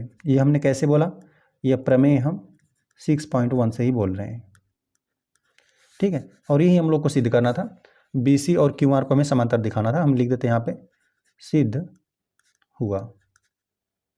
प्रश्न नंबर 7 दे दिए गए, प्रमेय 6.1 का प्रयोग करते हुए सिद्ध कीजिए कि एक त्रिभुज की एक भुजा के मध्य बिंदु से होकर दूसरी भुजा के समांतर खींची गई रेखा तीसरी भुजा को समद्विभाजित करती है। याद कीजिए कि आप इसे कक्षा 9 में सिद्ध कर चुके हैं। देखिए यहाँ पे ये बोला है ना कि आपको प्रमेय 6.1 का मदद लेना है और आपको सिद्ध क्या कर देना है ना कि एक त्रिभुज की एक भुजा के मध्य बिंदु से होकर और दूसरी भुजा के समांतर खींची गई रेखा तीसरी भुजा को समद्विभाजित करती है। देखिए इसका हम एक बार मतलब बताते हैं, फिर इसको हम लोग हल करते हैं। देखिए प्रमेय 6.1 की बात करें तो प्रमेय 6.1 यही बोलता है ना कि यहाँ पे कोई त्रिभुज हो गया। अब त्रिभुज, चलिए ABC नामकरण कर देते हैं, कोई ABC त्रिभुज हो गया। अब यहाँ पर एक भुजा के समांतर आप कोई इस प्रकार से रेखा खींच रहे हैं, है ना। तो जो यहाँ पे शेष दो भुजाएं हैं, यहाँ पे AB और यहाँ पे इस भुजा के समांतर तो हमने रेखा ही खींचा, तो यहाँ पे जो शेष दो भुजाएं हैं AB और AC, यहाँ पर जो रेखा है यहाँ पे दो बिंदुओं पर प्रतिच्छेद करे तो इनको एक ही अनुपात में मतलब समान अनुपात में विभाजित कर देती है। जैसे यहाँ पर E और F हम यहाँ पे नामकरण कर दें तो यहाँ पर AE बटा EB और बराबर AF बटा FC यह हो जाता है। और ये कब होता है, जब यहाँ पे BC बटा यहाँ पर यह बटा नहीं, यहाँ पे ये समांतर आपको दिया रहेगा पहले ही, है ना। यहाँ पर BC समांतर है किसके, EF के, है ना। जब ये समांतर रहेगा तो यहाँ पे जो भी शेष दो भुजाएं थी वह समान अनुपात में विभाजित हो जाती है ना, इनका अनुपात बराबर रहता है। चलिए ये हो गया प्रमेय 6.1। अब यहाँ पे जो आपको प्रश्न बोला है ना, प्रश्न आपको इस प्रकार से बोला है कि यहाँ पर बोल दिया कि एक त्रिभुज है, इस प्रकार से त्रिभुज बना लेते हैं। एक त्रिभुज है, अब त्रिभुज में बोल दिया ना कि यहाँ पे ABC हमने नामकरण कर दिया। अब यहाँ पर बोला है कि एक भुजा का यहाँ पे मध्य बिंदु है, चलिए मध्य बिंदु हम यहीं पे ले लेते हैं। यहाँ पर मध्य बिंदु हो गया, चलिए इसको हम नामकरण चलिए D ही कर देते हैं। यहाँ पे बोला है कि एक भुजा का आपको मध्य बिंदु लेना है और यहाँ पे जो दूसरी भुजा है यह वाली भुजा, इसके आपको समांतर यहाँ से एक रेखा खींचना है ना। यहाँ से आप समांतर खींचना है रेखा, तब खींचकर आपको यह बताना है ना इस भुजा के भी मध्य से होते हुए रेखा जा रही है ना। यही आपको सिद्ध करना है कि यहाँ पर एक त्रिभुज की एक भुजा का मध्य बिंदु लेना है और यहाँ पे दूसरे भुजा के यहाँ पे समांतर आपको रेखा खींच देना है। और यहाँ पे जहाँ पर भी यह दूसरी भुजा को यह प्रतिच्छेद करा है जहाँ पर, यहाँ पर आपको यह सिद्ध कर देना है कि यहाँ पर इसको भी दो बराबर भागों में बांट रहा है ना। मतलब यहाँ पे चलिए कुछ और हम नामकरण कर देते हैं, चलिए ई ही नामकरण कर देते हैं। तो आपको दिखाना है कि AE और यहाँ पे EC भी बराबर है। आपको पहले दे दिया गया है कि यहाँ पर मध्य बिंदु से जा रहा है, मतलब यह वाला भाग यह बराबर है, ठीक है, यह बराबर है। तो आपको यहाँ पर भी इसको और इसको भी आपको बराबर सिद्ध करना है, ठीक है। यहाँ पे एक भुजा के मध्य बिंदु से खींचना है और इसके समांतर खींचना है, और जहाँ पर भी आपकी रेखा जा रही है यहाँ पर दिखाइए कि दो बराबर भागों में इसको बांट रही है ना, मतलब मध्य बिंदु से यह रेखा जा रही है। चलिए इस प्रकार से हमने एक त्रिभुज बना लिया। अब इसके बारे में थोड़ा हम लोग लिख भी देते हैं, लिख देते हैं। माना यहाँ पे त्रिभुज ABC में, इस प्रकार से लिखते हैं में, यहाँ पे AB भुजा का मध्य बिंदु यहाँ पर ई है तथा बिंदु ई से यहाँ पे BC के समांतर, यहाँ पे भुजा BC के समांतर रेखा EF खींची जा रही है या खींची गई लिख देते हैं। तो हम लोग को सिद्ध क्या कर देना है, यहाँ पे लिख देते हैं सिद्ध करना है।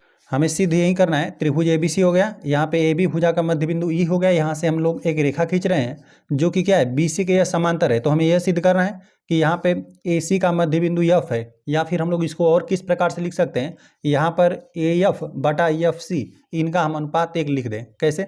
जैसे मान लेते हैं कि यह भुजा 2 सेंटीमीटर का है, यह भुजा 2 सेंटीमीटर का है, इसको आप अंश और हर में रखेंगे तो 2 और 2 विभाजित होकर क्या मिलेगा, 1 ही मिलेगा। मतलब इस भुजा की जो भी आपकी लंबाई है इसका अनुपात आपको 1 ही मिलेगा। AF बटा आपको FC इनका अनुपात हमेशा क्या मिलना चाहिए, आपको 1 मिलना चाहिए। अब इसी को हम प्रमेय 6.1 की मदद से इसको हम सिद्ध करके दिखाते हैं। यहाँ पे लिखते हैं, दिया है, हमें दिया हुआ है कि यहाँ पे AB का मध्य बिंदु E है, तब यहाँ पर भी क्या हो जाएगा, AE और यहाँ पे EB इनका भी अनुपात आपस में बराबर हो जाएगा। ठीक है, यहाँ पर यह वाली लंबाई और यह वाली लंबाई आपस में बराबर है, तो इनका अनुपात भी आपको 1 ही प्राप्त होगा।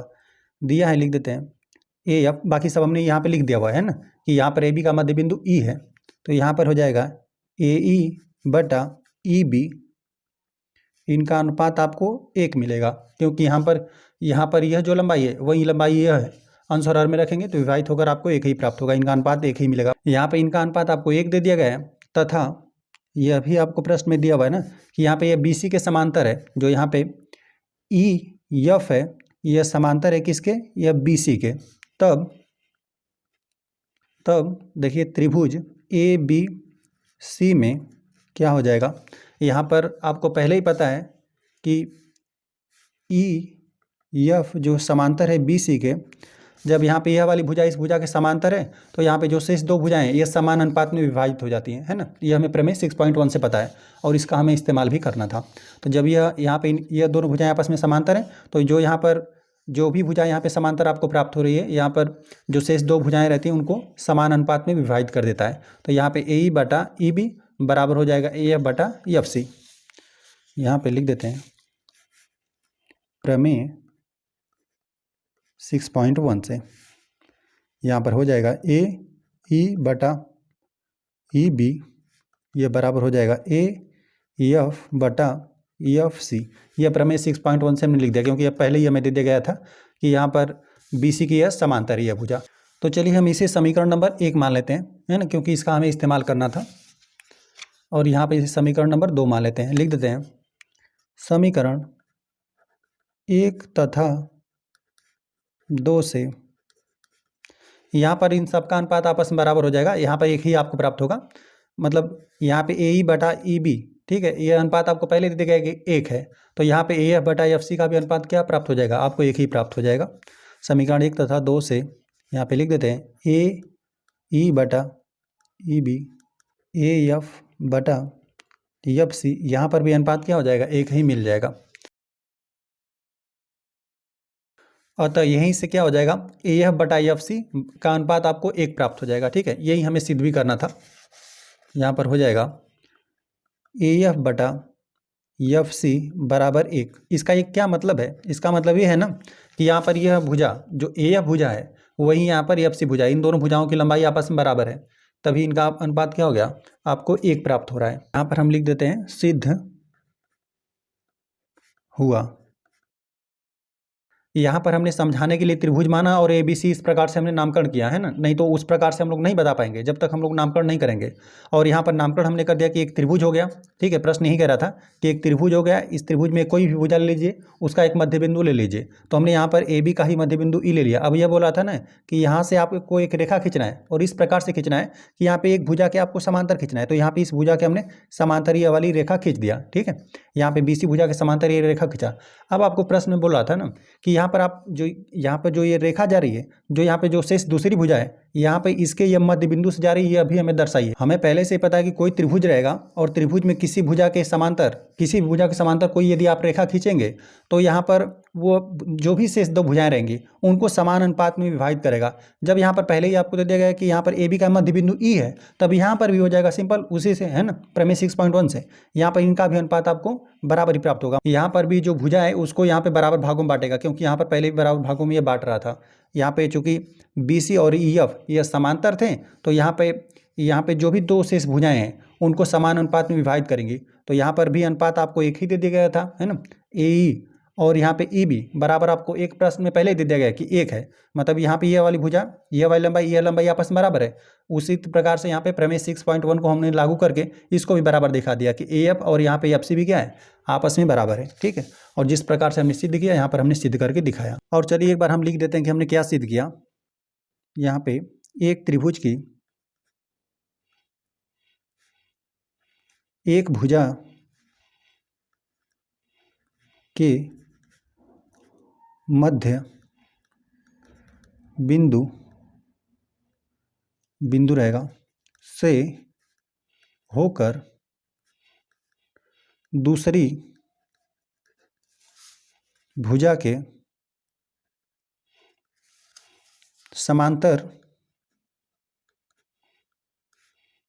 खींची गई रेखा तीसरी भुजा को समद्विभाजित करती है। ठीक है, ये हमने सिद्ध कर दिया। प्रश्न नंबर 8 दे दिए गए, प्रमेय 6.2 का प्रयोग करते हुए सिद्ध कीजिए कि एक त्रिभुज की किन्हीं दो भुजाओं के मध्य बिंदुओं को मिलाने वाली रेखा तीसरी भुजा के समांतर होती है। याद कीजिए कि आप कक्षा 9 में ऐसा कर चुके हैं। यहाँ पर बस जो यहाँ पर प्रश्न नंबर 7 में हमने किया ना, उसी का ठीक आपको व्युत्क्रम कर देना है, क्योंकि यहाँ पर जो प्रमेय 6.2 रहता है, प्रमेय 6.2 क्या बोलता है ना कि यहाँ पे इस प्रकार से एक त्रिभुज हो गया, और त्रिभुज में यहाँ पर पहले हम लोग को दे दिया रहता है ना कि इस प्रकार से चलिए एक रेखा खींच देते हैं। अब यहाँ पर पहले ही ए बी, यहाँ पे सी हो गया, यहाँ पे ई एफ नामकरण कर देते हैं। पहले यहाँ पर अनुपात ही आपको बराबर दिया रहता है ना।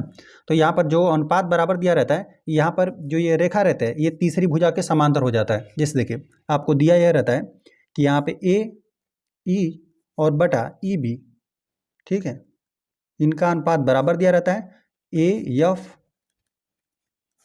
बटा एफ सी। यहाँ पर यह अनुपात बराबर दिया रहता है, और यहाँ पर यह क्या हो जाता है, ई एफ समांतर हो जाता है यहाँ पे बी सी के। ठीक है, ठीक इसका व्युत्क्रम, पहले यहाँ पे समांतर दिया रहता है, तो यहाँ पे जो भी दो भुजाएं रहती हैं उनका अनुपात बराबर हो जाता है। यहाँ पर जो दो भुजाओं का अनुपात बराबर रहता है, तो यहाँ पे जो भी यहाँ पे रेखा रहती है, यहाँ पे तीसरी भुजा की समांतर हो जाती है। यही प्रमेय 6.2 होता है ना। तो इतना आपको दिया हुआ है, बाकी हम लोग इसका सिद्ध करने का प्रयास करते हैं। इस प्रश्न में हमें दे दिया गया कि कोई त्रिभुज हो गया, त्रिभुज के यहाँ पे मध्य बिंदुओं से मिलाने वाली जो रेखा है, यहाँ पर यह जो शेष तीसरी भुजा है इसके समांतर आपको सिद्ध करना है ना। यहाँ पे ई एफ को आपको बी सी के समांतर सिद्ध करना है। तो ये हमने अपने से माना हुआ है, इसको हम लिख देते हैं। माना त्रिभुज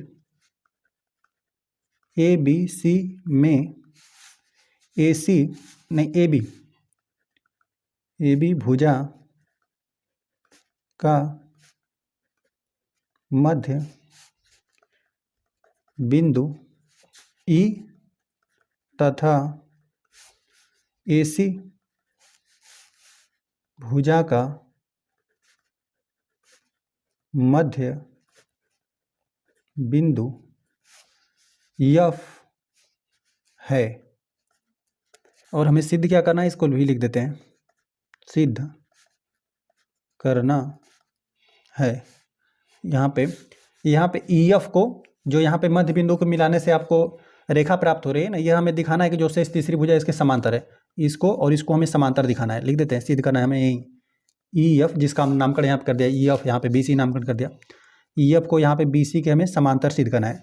तो हमें कोई भी त्रिभुज हो गया, एक रेखा है यहाँ पर खींची गई है, यहाँ पे BC भुजा के समांतर है, यहाँ पर इसको हम लोग को समांतर कैसे दिखा पाएंगे? हम लोग यहाँ पे दिखा, जो यहाँ पे ए बी भुजा है और AC भुजा है, इनका यदि हम लोग अनुपात यहाँ पे AE बटा EB और AF बटा यहाँ पे FC, इनका अनुपात यदि हम लोग बराबर दिखा देंगे तो हम लोग बोल देंगे कि यहाँ पे EF जो है ये BC के समांतर है। तो हम लिख देते हैं यहाँ पे दिया क्या है हम लोग को, यहाँ पे AB का मध्य बिंदु E दे दिया गया है और यहाँ पर AC का भी मध्य बिंदु आपको F दे दिया गया पहले से, मतलब यहाँ पे इनका अनुपात आपको बराबर दिया हुआ है ना।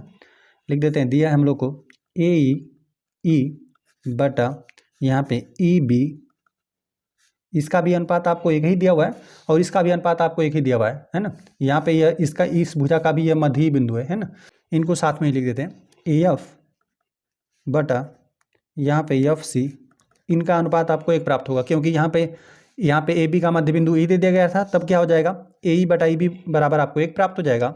और यहाँ पर AC का मध्य बिंदु आपको F दे दिया गया है, तभी क्या हो जाएगा इसका और इसका अनुपात आपको एक ही प्राप्त हो जाएगा। तो हमने एक ही साथ में लिख दिया। अब देखिए चूंकि आपको इतना प्राप्त हो गया ना कि AE बटा EB मिल गया और AF बटा यहाँ पे FC मिल गया, तब यहाँ पे इस त्रिभुज में एक यहाँ पे रेखा खींची गई है जहाँ पर यहाँ पे इस भुजा का अनुपात बराबर है। तो यहाँ पर जो ये रेखा खींची गई ये क्या हो जाएगा, इसके समांतर हो जाएगा।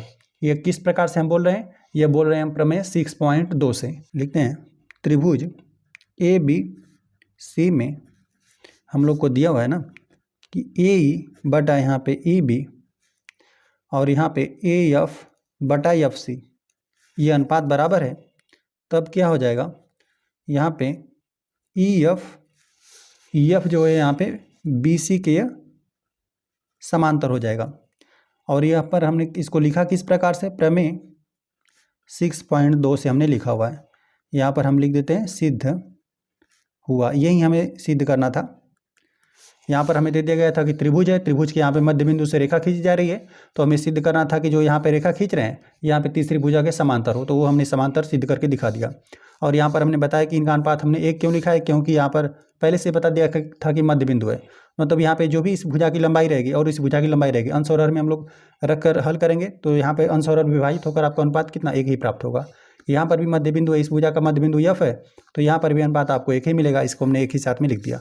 और यहाँ पे चूँकि यहाँ पर इस त्रिभुज ABC में यहाँ पे इन दोनों भुजाओं का अनुपात आपको जो एक रेखा थी यहाँ पर ये समान अनुपात में विभाजित कर रही थी, इसलिए यहाँ पे EF और BC क्या हो गया, आपस में समांतर हो गया और इसे हमें सिद्ध करना था। यहाँ पर जो हमने सिद्ध किया हुआ है यह सभी त्रिभुजों पर लागू होगा। अतः एक त्रिभुज की किन्हीं दो भुजाओं के मध्य बिंदुओं को मिलाने वाली रेखा तीसरी भुजा के समांतर होती है, ये हमने लिख दिया। ठीक है, इस प्रकार से प्रश्न नंबर 8 हल हुआ। प्रश्न नंबर 9 दे दिए गए, ABCD एक समलंब है जिसमें AB समांतर DC है तथा इनके विकर्ण परस्पर बिंदुओं पर प्रतिच्छेद करते हैं। दर्शाइए कि AO बटा BO बराबर है CO बटा DO। देखिए यहाँ पे समलंब का मतलब ये होता है ना कि यहाँ पे चतुर्भुज तो रहेगा, ABCD यहाँ पर एक चतुर्भुज रहेगा, सम्मुख भुजाओं के एक युग्म समांतर रहता है, उसे बोलते हैं समलंब, है ना। और यहाँ पे AB और यहाँ पे दे दिया गया सम्मुख भुजाओं का जो एक युग्म समांतर रहता है वो आपको पहले दे देगा कि AB और DC समांतर है। देखिए यहाँ पर हमने बना दिया, यहाँ पर हमने लिख भी दिया कि यहाँ पर दिया हुआ है कि ABCD एक समलंब है जिसमें यहाँ पर AB और यहाँ पे DC ये समांतर है तथा इसके विकर्ण परस्पर बिंदुओं पर प्रतिच्छेद करते हैं, है ना। यहाँ पर जब हमने यहाँ पे ABCD एक यहाँ पे समलंब चतुर्भुज खींच लिया, इसमें यहाँ पर AB और यहाँ पे DC ये आपस में समांतर है, और जब यहाँ पे इनके विकर्णों को हमने खींचा ना, यहाँ पे शीर्षों को यहाँ पे इस प्रकार से मिला, एक A शीर्ष को यहाँ पे C शीर्ष से और B शीर्ष को यहाँ पे D शीर्ष से मिलाया, तो यहाँ पर बिंदु O पर प्रतिच्छेद करते हैं। इतना तो हमें दे दिया गया है।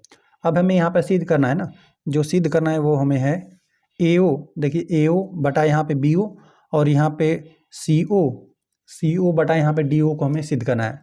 तो देखिए हम लोग उसको किस प्रकार से ला पाएंगे, यहाँ पर हमें रचना करना पड़ेगा। ठीक है, रचना करके यहाँ पर AB के समांतर यहाँ पर बिंदु O से हम लोग को एक रेखा खींचना पड़ेगा। ठीक है, एक रेखा की रचना करेंगे तभी हम लोग उसको सिद्ध कर पाएंगे। यहाँ पर इसका अनुपात दिखा देंगे इसके बराबर और यहाँ पर भी अनुपात दिखाना पड़ेगा इसके बराबर, तब हम लोग यहाँ पे इसको सिद्ध कर पाएंगे।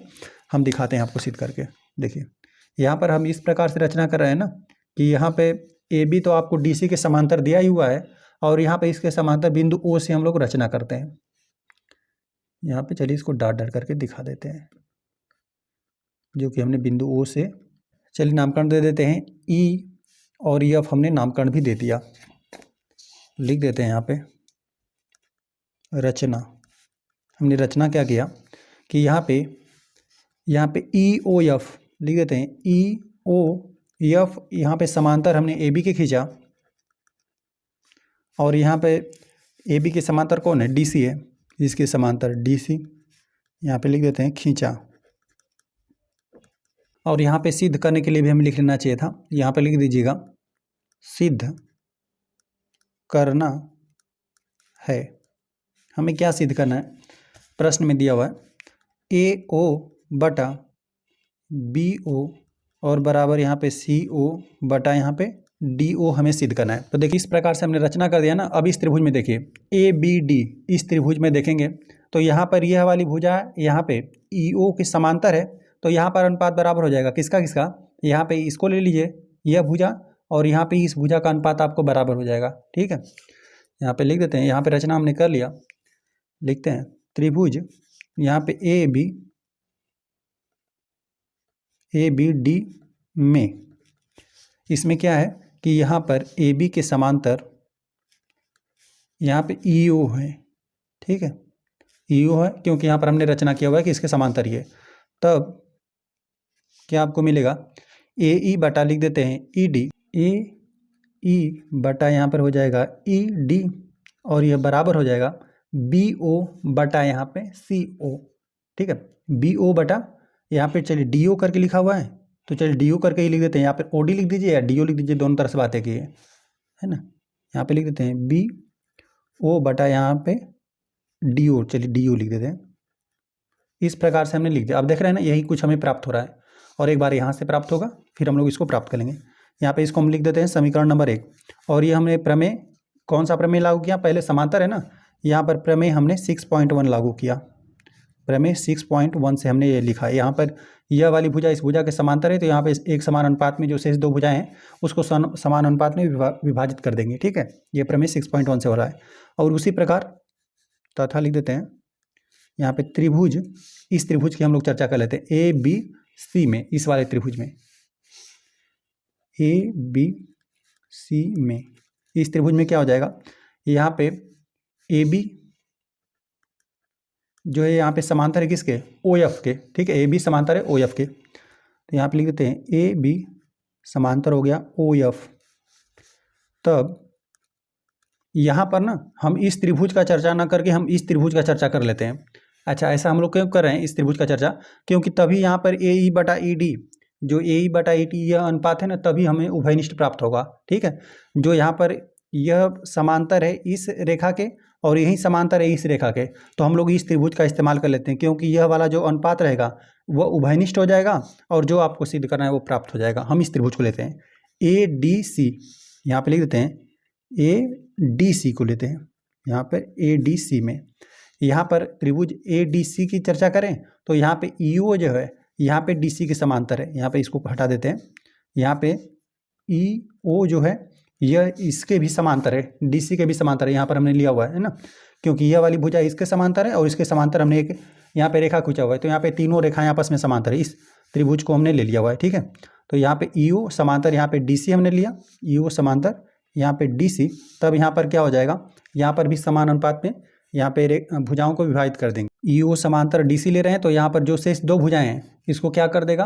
कि समान अनुपात में विभाजित कर देंगे, जो भी ये रेखा रहेगी ये इसको समान अनुपात में विभाजित कर देगी, तो यहाँ पर हो जाएगा ए ई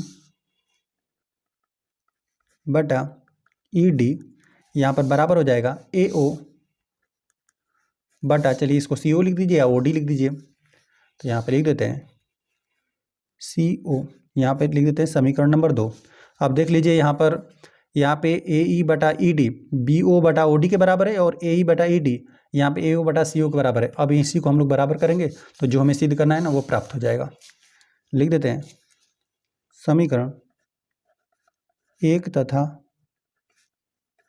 समीकरण लिख देते हैं 2 से यहाँ पे हो जाएगा ए ई बटा ई डी, यह बराबर है बी ओ बटा डी ओ के, और यही बराबर है किसके, ए ओ बटा सी ओ के। अब लिख देते हैं, इसको अलग से ले लेते हैं क्योंकि हम लोग को इतना ही सिद्ध करना है इसके बारे में, तो यहाँ पे ये दोनों भी आपस में बराबर है। अब लिख देते हैं बी ओ बराबर डी ओ तथा ए ओ बराबर यहाँ पे सी ओ। लेकिन अभी देखिए हमें ए ओ बटा बी ओ करना है, तो चलिए ए ओ बटा बी ओ कर देते हैं। यहाँ पे ए ओ अंश में है, ठीक है, यहाँ पे बी ओ को यहाँ पे क्या कर देते हैं, तिर्यक गुणा कर देते हैं, और सी ओ को इधर बराबर उधर पक्षांतर कर देते हैं, ठीक है। यहाँ पे सी ओ अंश में चला जाएगा, यह अंश में, यह हर में आ जाएगा, या फिर यहाँ पे यह हो जाएगा सी ओ बटा यह हो जाएगा डी ओ, ठीक है। सी ओ यहाँ पे हर में था, बराबर उधर हमने अंश में भी दिया, और जो ये अंश में बराबर उधर हर में आ जाएगा। ए ओ बटा यहाँ पर यह हो गया बी ओ, या फिर इसको और हम लोग क्या लिख सकते हैं, यहाँ पे दोनों राशियाँ आपस में बराबर ही, पहले इसको हम लोग लिख देते हैं, क्योंकि मतलब सिद्ध तो हो चुका, लेकिन यहाँ पर पहले इसको लिखा हो तो पहले हम लोग इसको ही लिख देते हैं। ए ओ बटा हम लिख दिया बी ओ, और बराबर किधर हो गया सी ओ बटा डी ओ, क्योंकि दोनों ही पक्ष आपस में बराबर हैं। आप किसी को भी पहले और बाद में लिख सकते हैं, और यही आपको सिद्ध करना था। लिख देते हैं सिद्ध हुआ। प्रश्न नंबर 10 दे दिया गया है, एक चतुर्भुज ए बी सी डी के विकर्ण परस्पर बिंदुओं पर इस प्रकार प्रतिच्छेद करते हैं कि ए ओ बटा बी ओ बराबर सी ओ बटा डी ओ है। मतलब इतना आपको दिया हुआ है, और आपको दिखाना क्या है, मतलब सिद्ध क्या करना है, दर्शाइए कि ए बी सी डी एक समलंब है। मतलब जो यहाँ पे प्रश्न नंबर 9 था उसका ठीक व्युत्क्रम आपको दे देगा। पहले यहाँ पर अनुपात आपको बराबर दे दिया गया है ना। अब यहाँ पर समलंब आपको सिद्ध करना है। चलिए इसको हमने यहाँ पे लिख दिया। इस प्रकार से हमने एक समलंब बना दिया। यहाँ पे ए बी सी डी हो गया, और बिंदुओं पर प्रतिच्छेद कर रहा है, और आपको दिया हुआ है कि ए ओ बटा बी ओ, मतलब ए ओ बटा बी ओ, और यहाँ पे सी ओ बटा डी ओ आपको दिया हुआ है। आपको सिद्ध क्या करना है कि ए बी सी डी एक समलंब है ना। समलंब सिद्ध करने के लिए एक चतुर्भुज होना चाहिए, चार भुजाओं द्वारा बंद आकृति होना चाहिए। तो यहाँ पे चार भुजाओं द्वारा बंद आकृति पहले तो है ना। बस इसमें हम लोग क्या सिद्ध कर देंगे, सम्मुख भुजाओं का एक युग्म हम लोग समांतर सिद्ध कर देते हैं, है ना। तो हम लोग अभी यहाँ पर प्रश्न नंबर 9 में भी हमने देखा था, और यहाँ पर हम लोग सिद्ध करेंगे तो यही वाला सम्मुख भुजाओं का एक युग्म यही समांतर आएगा, ठीक है। इसी को हम लोग सिद्ध करने का प्रयास करते हैं। यहाँ पे चार भुजाओं द्वारा बंद आकृति तो है, और या फिर हम लोग इसको ये भी लिख सकते हैं कि हमें सिद्ध क्या कर देना है कि ए बी, और यहाँ पे समांतर हमें यहाँ पे डी सी लिख दीजिए या सी डी लिख दीजिए, ठीक है। यही हमें सी डी लिख दिया, डी सी, यही हम लोग को सिद्ध करना है। यहाँ पे सम्मुख भुजाओं का एक युग्म हम समांतर दिखा देंगे, तो हम बोल देंगे कि ए बी सी डी क्या है, एक समलंब है। समलंब की यही खासियत होता है कि सम्मुख भुजाओं का एक युग्म समांतर होता है। इसको ही हम लोग सिद्ध करने का प्रयास करेंगे। और यहाँ पर हल करने से पहले भी यहाँ पर भी हम लोग को रचना करना पड़ेगा, है ना, जैसे हम लोगों ने प्रश्न नंबर 9 में किया था। यहाँ पर भी इस प्रकार से हमने एक रेखा खींच दिया। नामकरण यहाँ पे कर देते हैं। यहाँ पर ई हमने नामकरण कर दिया, यहाँ पे ई और ओ से भी खींच देंगे तभी भी हो जाएगा। और ये हमने इस प्रकार से खींचा हुआ है ना कि ए बी के हमने समांतर खींचा हुआ है ना। यहाँ पर हम लिख देते हैं यहाँ पे रचना, यहाँ पे ए बी समांतर ई ओ या ओ सी लिख दीजिए, ई ओ या ओ ई लिख दीजिए, ई ओ खींचा। ए बी के समांतर हमने ई ओ खींच लिया। अब यहाँ पे इस त्रिभुज में हम लोग चर्चा करते हैं। देखिए यहाँ पर हम लोग त्रिभुज लेंगे ना, यहाँ पे चूंकि ये इसके समांतर है, तो यहाँ पे जो शेष दो भुजाएं, इस भुजा के समांतर तो हमने ये खींचा हुआ है ना। यहाँ पे प्रमेय हम लोग 6.1 लागू करेंगे, इसके समांतर ये हमने खींचा, तो यहाँ पे इसका अनुपात क्या हो जाएगा, बराबर आपको प्राप्त होने लगेगा। यहाँ पर ये हमने खींच दिया, लिख देते हैं त्रिभुज, यहाँ पे ए बी डी में, यहाँ पे ए बी डी में, यहाँ पे ए बी समांतर हमने ई ओ खींचा हुआ है, तब क्या हो जाएगा, ए ई बटा ई डी, ए ई बटा ई डी, ये क्या हो जाएगा, बी ओ या ओ बी बोल दीजिए, बी ओ बटा ओ डी, ठीक है, यही हो जाएगा। बराबर लिख देते हैं बी ओ बटा यहाँ पे डी ओ लिख देते हैं, ठीक है। ओ डी लिखें या डी ओ लिख दीजिए। अब यहाँ पे इसको भी हम लोग उसी प्रकार से कर लेते हैं। यहाँ पे बी ओ बटा ओ डी करके लिख सकते हैं इसको हम लोग, या करके हम लोग क्या लिख सकते हैं, यहाँ पे बी ओ हर में है तो बराबर उधर पक्षांतर कर देंगे तो ये अंश में चला जाएगा, और सी ओ यहाँ पर हर में चला जाएगा। देखिए, या फिर इसको हम लोग क्या लिख सकते हैं, ए ओ बटा यहाँ पे सी ओ लिख देंगे, और बी ओ यहाँ पे हर में था तो ये अंश में चला गया, जो यहाँ पर अंश में था यहाँ पर बराबर की तरह हमने हर में पक्षांतर कर दिया, यहाँ पर अंश में पक्षांतर कर देंगे तो ये हो जाएगा बी ओ और बटा यहाँ पे डी ओ हो गया, ठीक है। बस केवल हमने पक्षांतर किया हुआ है ताकि यहाँ पर यह आपको इस प्रकार से दिखने लगे, है ना। चलिए इसको हम लोग मान लेते हैं समीकरण नंबर 1, ये हो गया आपका समीकरण नंबर 2। लिख देते हैं समीकरण 1 तथा समीकरण 2 से समीकरण 1 तथा 2 से देख लीजिए, यहाँ पर BO बटा OD यह बराबर है AO बटा CO के, और BO बटा OD बराबर है AE बटा यहाँ पे ED के। तो यहाँ पर यह अनुपात भी आपस में बराबर हो जाएगा, ठीक है, क्योंकि यह यहाँ पर दायां पक्ष बराबर है, बायां पक्ष भी आपस में बराबर ही हो जाएगा। यहाँ पर तीनों अनुपात आपस में बराबर ही है। AO बटा CO यहाँ पर बराबर हो जाएगा AE बटा यहाँ पे ED के। अब देख लीजिए, अब जो यहाँ पर ये अनुपात था इसको हमने सिद्ध कर दिया इस भुजा के अनुपात के बराबर। यहाँ पर हमने AO और यहाँ पे CO बोल लीजिए या OC बोल लीजिए, ठीक है। CO का अनुपात हमने AE और ED यहाँ पे इस अनुपात के बराबर हमने सिद्ध कर दिया। तो अब यहाँ पे इस त्रिभुज में देखिए ADC, इस त्रिभुज में क्या हो जाएगा, यहाँ पे इस भुजा का अनुपात इस भुजा के अनुपात के बराबर आ गया। तो यही वाली जो भुजा थी पहले जो हमने AB के यहाँ पे समांतर माना था, अब क्या हो गई, यही वाली जो भुजा इसके समांतर हो गया। तो ये यही वाली जो भुजा है ये इसके भी समांतर है, और यही वाली भुजा इस भुजा के समांतर हो गया। मतलब यहाँ पे AB और यहाँ पे DC या CD कह लीजिए, यह भी समांतर हो गई भुजाएं। तो यह जब दोनों आपस में समांतर हो जाएंगी तो ABCD क्या हो जाएगा, एक समलंब हो जाएगा। चलिए हम लोग पहले इसको लिख कर सिद्ध करते हैं। लिखते हैं इसको, यह अनुपात हमने बराबर सिद्ध कर दिया, यह समीकरण नंबर 1 और 2 से, ठीक है। यहाँ पे AO बटा CO यह बराबर था BO बटा DO के, और BO बटा DO यह बराबर कितना था, इसके बराबर था AE और यहाँ पे ED के। तो यहाँ पे BO बटा DO, यहाँ पर BO बटा DO, तो यह भी आपस में अनुपात हमने बराबर कर दिया, ठीक है। और बराबर कर दिया, बराबर करके यहाँ पर हमने लिखा। अब लिख देते हैं त्रिभुज, अब त्रिभुज हम लोग ले लेते हैं ACD में, इस त्रिभुज में हम लोग चर्चा कर लेते हैं, ठीक है। इस वाले त्रिभुज में यहाँ पे यह अनुपात हमें बराबर प्राप्त हो गया। तो यह वाली जो रेखा है इस रेखा के बराबर, मतलब इस रेखा के समांतर आपको प्राप्त हो गया। इस त्रिभुज में हमें यही प्राप्त हुआ था। AE दोनों पक्ष आपस में बराबर ही है, मतलब यह अनुपात आपस में बराबर ही है। AE बटा ED को पहले लिख देते हैं, और यह बराबर AO बटा CO, यह भी हमने यहाँ पर सिद्ध किया, अनुपात बराबर है। तब यहाँ पे यह समांतर हो जाएगा EO समांतर DC, EO ये समांतर हो जाएगा DC के, ठीक है। और ये हमने लिखा किस प्रकार से, यह प्रमेय हम 6.2 का इस्तेमाल कर रहे हैं। और यहाँ पर जब पहले हमने समांतर लिखा था तो यहाँ पर हमने प्रमेय यहाँ पे 6.1 का इस्तेमाल किया था हमने, ठीक है। तो यहाँ पर हमने समांतर, देखिए इस वाली भुजा को यहाँ पर पहले चूंकि हमने माना था कि AB समांतर है EO के, और EO को अभी हमने सिद्ध कर दिया किसके, DC के समांतर। तो यह भी तो आपस में समांतर होगा। यहाँ पे यह वाली भुजा इस भुजा के समांतर है, यही भुजा इस भुजा के समांतर है, तो यह भी तो समांतर होगा। चलिए इसी कुछ और समीकरण हम लोग मान लेते हैं। इसी समीकरण नंबर हम 3 मान लेते हैं, और इसको हमें मानना पड़ेगा समीकरण नंबर 4, इसका जिसको हमने रचना किया था, इसको भी लिख देते हैं। तथा इसको हमने रचना किया था AB यहाँ पे समांतर है EO के, है ना, इसको हम समीकरण नंबर 4 मान लेते हैं। देखिए यहाँ पे EO जो है यहाँ पे समांतर है, DC के भी समांतर है, और EO है जो AB के भी समांतर है ना।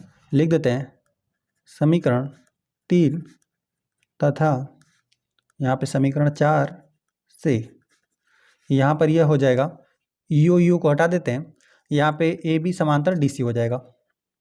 AB हो गया समांतर DC रहेगा, ठीक है। यहाँ पर यह D है, यह C है, और यही हमें सिद्ध करना। लिख देते हैं यहाँ चतुर्भुज ABCD, यहाँ चतुर्भुज ABCD में यहाँ पे AB समांतर है DC के, AB समांतर DC है, इसलिए ABCD चतुर्भुज ABCD एक समलंब है, ठीक है। यही हमें सिद्ध करना था। एक बार और समझाते हैं कि हमने किस प्रकार से किया। हमें प्रश्न में दे दिया गया था कि चतुर्भुज ABCD है, और यहाँ पर इनके विकर्णों को मिलाते हैं तो बिंदुओं पर प्रतिच्छेद करता है ना। और दिया था कि AO बटा BO बराबर यहाँ पे CO बटा DO है। अब चूंकि हम लोग को यहाँ पे समलंब चतुर्भुज सिद्ध करना था, यहाँ पर समूह भुजाओं का एक युग्म हमें समांतर सिद्ध करना था, तो यहाँ पे सिद्ध करेंगे तो यही आपको प्राप्त होगा। इसी भुजा को हमने सिद्ध करने का प्रयास किया, AB और यहाँ पे DC को हमने समांतर दिखाने का प्रयास किया। यहाँ पर AB के समानांतर हमने बिंदु E से यहाँ पे एक समांतर रेखा खींच लिया, ठीक है। AB के समानांतर हमने इस प्रकार से रचना कर दिया, यहाँ पे ईओ का रचना कर दिया है ना। अब रचना हम कर रहे थे ना, तो रचना यहाँ पे सम्मुख भुजाओं के समांतर हमने किया, तो यहाँ पे एक त्रिभुज बन गया ABD। तो यहाँ पर ये इस भुजा का अनुपात इस भुजा के अनुपात के बराबर आने लगता है ना, क्योंकि यहाँ पे ये वाली भुजा इस भुजा के समांतर थी। तो यहाँ पे ये प्रमेय 6.1 से हो रहा था। तो हम लोग यहाँ पे देख रहे थे ना कि BO और यहाँ पे OD हमें प्राप्त हो रहा था, अनुपात जो था BO और OD प्राप्त हो रहा था, जो हमें दिया था ना। तो यहाँ पर हमने सिंपल क्या कर दिया, पक्षांतर कर दिया, ताकि यहाँ पर BO और OD हमें प्राप्त होने लगे। ठीक है, तो इसी को हमने यहाँ पे ये हर में था बराबर के इधर पक्षांतर कर दिया, ये अंश में चला गया, और जो अंश में था बराबर के इधर हमने पक्षांतर कर दिया, हर में हो गया। इस प्रकार से हमने समीकरण नंबर 1 बना लिया। जब AB भुजा के समानांतर हमने EO रेखाखंड की रचना की ना, तो यहाँ पे AE बटा ED और BO बटा यहाँ पे OD यह अनुपात आपस में बराबर हो गया। यह प्रमेय हुआ 6.1 से, तो इसको हमने मान लिया समीकरण नंबर 2। अब यहाँ पे समीकरण नंबर 1 यही था, बस इसको हमने केवल पक्षांतर किया था। अब यहाँ पर हमने इसका तुलना कर लिया, यहाँ पर दाहिना पक्ष बराबर है, तो यहाँ पे बायां पक्ष भी आपस में बराबर हो गया। ठीक है, अब यह बराबर हो गया AO और बटा CO। देख लीजिए, AO बटा यहाँ पे OC कह लीजिए, CO कह लीजिए, यह अनुपात, और यहाँ पे AE बटा ED यह अनुपात आपस में बराबर हो गया। तो यहाँ पे देखिए, यहाँ पे ये जो भुजा बना था ना इस त्रिभुज में, ACD इस त्रिभुज में, जो यहाँ पर इसका अनुपात यह अंश में था AE ED और AO OC, यह अनुपात आपस में बराबर प्राप्त होने लगा। तो यहाँ पर इसका जहाँ पर भी रेखा खींची जा रही थी, जो E और O से रेखा खींची गई, यहाँ पर यह क्या हो गया, CD के समानांतर हो गया। ठीक है, यह भुजा इसके समांतर हो गया। यह कैसे हमने बोल दिया, यहाँ पर यह प्रमेय 6.2 लागू हुआ। जब अनुपात बराबर रहता है तो यहाँ पर भुजाएं समानांतर हो जाती हैं, जो भी यहाँ पर जहाँ से भी रेखाएं खींची गई रहती हैं, है ना, भुजाओं जो भी त्रिभुज की भुजाएं रहती है उस पर जो भी रेखा खींची गई रहती है, जहाँ से भी बिंदु स्टार्ट होता है, मतलब जहाँ पर भी प्रतिच्छेद रहती है, यहाँ पर यह जो तीसरी भुजा की है समानांतर आपको प्राप्त होने लगा। तो यहाँ पर यह प्राप्त हो गया। अब चूंकि हम लोगों ने पहले ही माना था कि यह भुजा इसके समानांतर है, और इसी को हमने इसके समांतर सिद्ध कर दिया है ना। यह हमने पहले ही माना था कि AB और EO समानांतर है, और EO को हमने समानांतर सिद्ध कर दिया DC के। ठीक है, तब यहाँ पे AB भी समानांतर हो गया किसके, DC के। बस यहाँ पर हमने आपको सिद्ध करके दिखाया। ठीक है, AB और DC भी समानांतर हो गया। यहाँ पर चतुर्भुज ABCD में यहाँ पे AB और DC ये समानांतर है, यहाँ पे सम्मुख भुजाओं का एक युग्म समांतर हो गया, इसलिए ABCD क्या है, एक समलंब है। इस प्रश्नावली में कुल 10 ही प्रश्न थे, 200 प्रश्न हल हो गए। वीडियो पसंद है तो वीडियो को एक लाइक कर दीजिए। यदि चैनल पर नए हैं तो कृपया चैनल को सब्सक्राइब कर दीजिए।